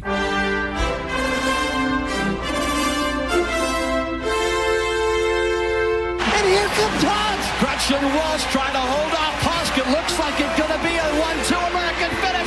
It's Husk who gets in there just ahead of Walsh. 1-2 for the Americans. Team Australia a ways back of Dressel. They're not catching Caleb Dressel. They are not catching Caleb Dressel. The Americans get it done again. And it's the first for Team USA in Paris. That's what you call everybody doing their job. All right, we're going to come back. We're going to talk a little bit about the controversy from the opening ceremonies. There are some people that said that it was a slap in the face to the 2 billion or 4 billion Christians in the world that a bunch of drag queens reenacted The Last Supper by Leonardo da Vinci. I realize I've never been interested enough in the opening ceremonies to watch the opening ceremonies. I'm pretty sure you've seen the China Olympics one. South Park made a whole... Maybe clips of. Maybe. Yeah, I might have seen clips after the fact, but as far as sitting down and watching the whole thing, I just didn't do that. But I'll tell you this about the drag queen Last Supper. They weren't all drag queens. There might have been a couple up there, but there were men and women and even a kid. And people are saying it's not the Last Supper? It doesn't look much like the Last Supper to me. It's a bunch of people kind of in a row, but I don't know that it's supposed to be the... And then a guy in blue with a bright red beard shows up. Yeah, that one's weird. So Ganesh, maybe, or... I think they said it was supposed to be a Dionysius. Okay. The Greek god of the wine. Wine, right. So let's take a break. We'll come back. We've got more of the Buzz Adams Morning Show. One final segment here. We'll recap more of the Olympics. And I guess we'll take a break from Roberto's life for the time being. Maybe we'll hear more. We'll have more of the Buzz Adams Morning Show, though, coming up right after this. Hey, it's Chuck, your host for Loudwire Nights. Tonight at 7, we will rock the borderland with the best rock ever made and the best rock being made. Special guests, birthday and anniversary celebrations, and every night at 10. Plus tax every Wednesday. Visit their website for operating hours, promotions, and ways to save money all summer long at Western Playland. Live from the KLAQ studios, the Buzz Adams Morning Show. Courtesy of Glasheen, Vyas, and Inderman Personal Injury Lawyers at GVILaw.com. Chicken wing, hot dog and bologna. Chicken and macaroni, chillin' with my homies. Chicken wing, hot dog and bologna. Chicken and macaroni. Today is National Chicken Wing Day, and there are some restaurants. Not all of them strictly wing restaurants. Have some deals. Are you a winger? Do I like wings? Yeah. Yeah. Flats or drums? Flats? Both of them. I know what drums are. What did you say the others are? It's the other one. What's it called? Flats. FLATS? Mm-hmm. No, flads. I mean, I'll eat either one of them, but I go for the drums first. They're just so convenient, like tiny little chicken legs. Yep. Do you have a flavor you like? Garlic Parmesan, baby. Yeah, have you tried that garlic Parmesan, man? I'll try it every once in a while, but then it leaves your mouth really garlicky. I don't want to do the hot wings show, like hot ones. No, thank you. Oh, I thought you said you could take it. Apparently, I did. I ate one earlier, and you couldn't take it. I took it. I mean, I didn't have to get up and excuse myself. But as far as like wings that are so hot that they're uncomfortable, I don't get that. Oh my God, the Hot Ones challenge of Ryan Reynolds and Hugh Jackman was awesome. Like seeing somebody in disco. You know what's really amazing about it? That it breaks down the defenses of anybody that's. Yeah, I think that's the secret of the show. Is you're so busy with your mouth on fire that then the guy asks questions and you answer maybe more truthfully than you would otherwise. At one point, Ryan Reynolds goes, "I cheat at Wordle. I don't know why I just said that." Happy National Chicken Wing Day. The mayor of, well, this is no surprise, Buffalo, New York, declared Chicken Wing Day a holiday in 1977. Oh, people are already pissed at you. Why? Oh, my goodness.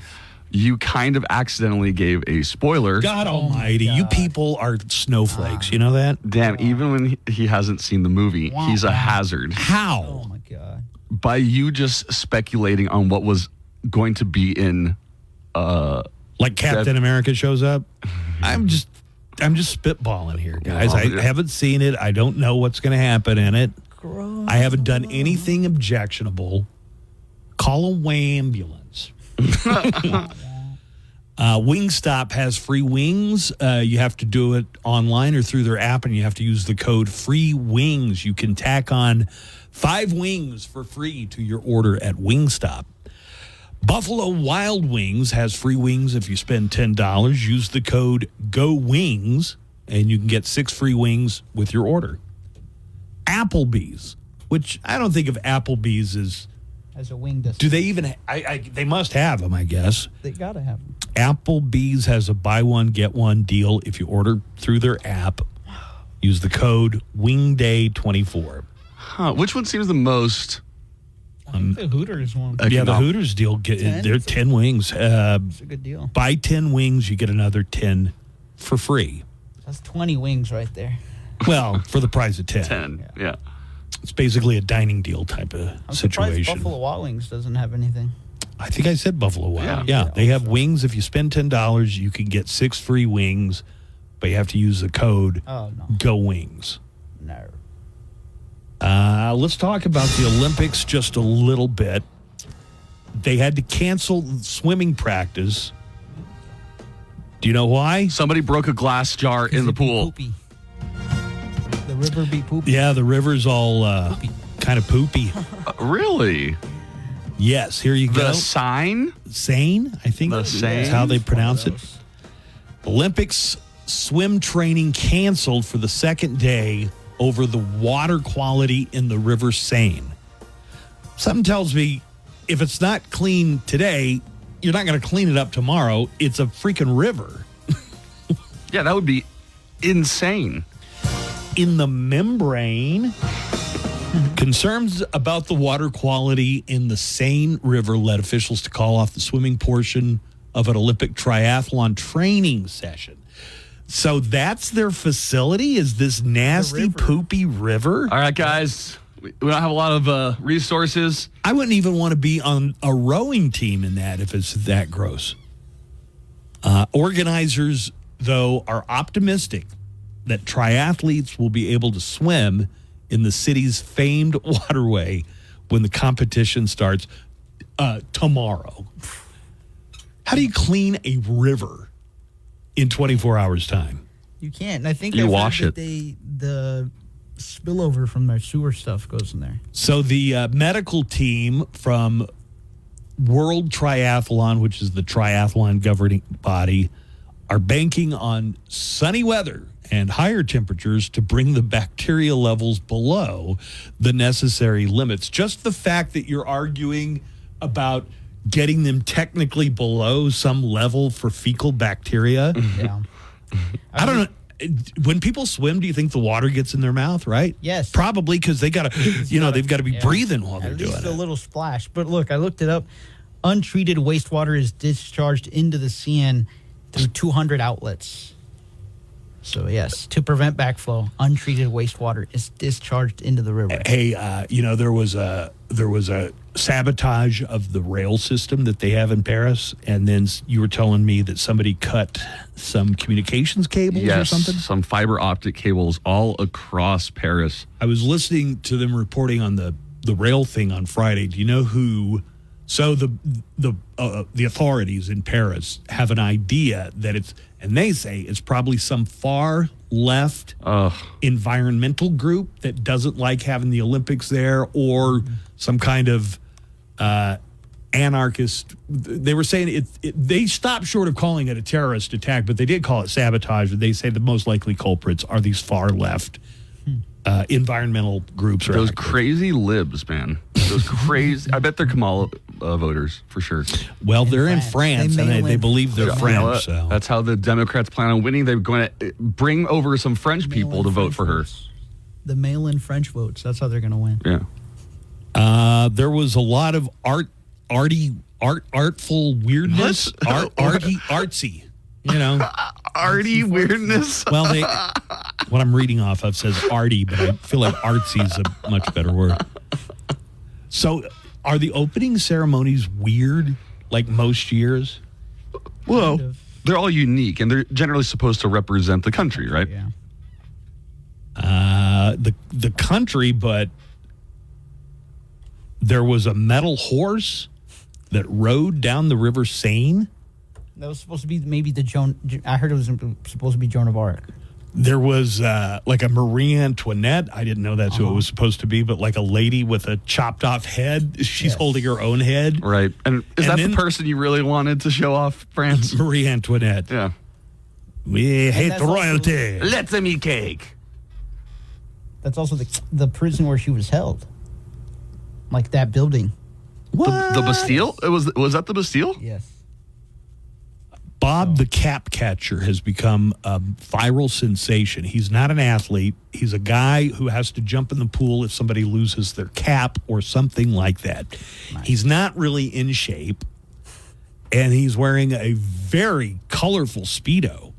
He's one of those. American swimmer Emma Weber, lost her cap in the pool, and this guy went in for it, and it caught the attention of the commentators. Oh, there it is. Well, we've got the diver ready to go in and get I mean, look at that right there. Is there anything better on the pool deck other than that Speedo right there? Emma Weber may have lost a cap, but she's wearing more than one. See, does that guy get a name?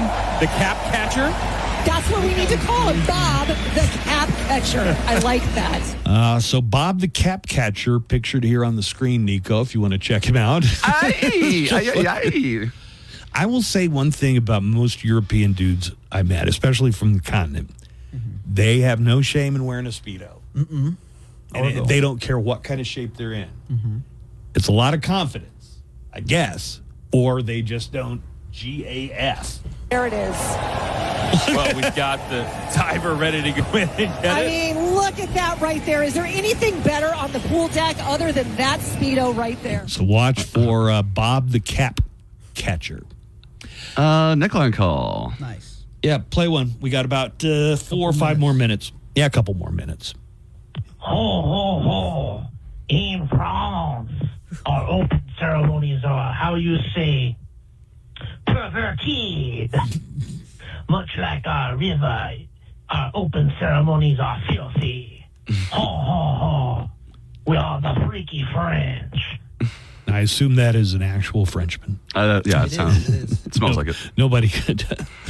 There was one part where so the way that I saw it, and people were outraged over it, drag queens reenact the Last Supper by Leonardo da Vinci. You were going to say DiCaprio. Every time I said it today, I almost said Leonardo DiCaprio. Leonardo da Vinci. So,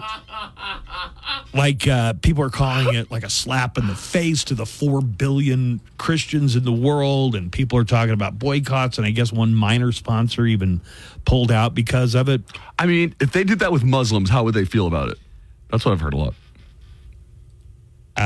So I looked at the pictures because of course I don't watch the opening ceremony live.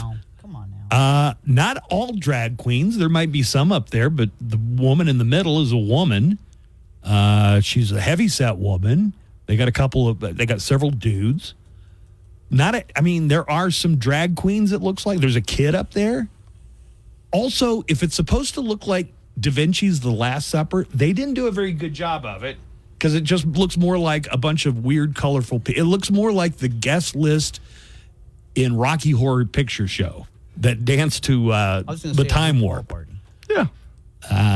Then a blue guy came out, and he was supposed to represent Dionysius, the Greek god of wine. Which, again, deep reference. No one's going to get. Come on now. So... I'm looking at the thing. You don't have a painting of Dionysus in your bedroom? Or? No. So I want to make a couple of things clear. I did not watch this thing. The opening ceremonies are not that's not my bag, baby. It's not my bag, baby.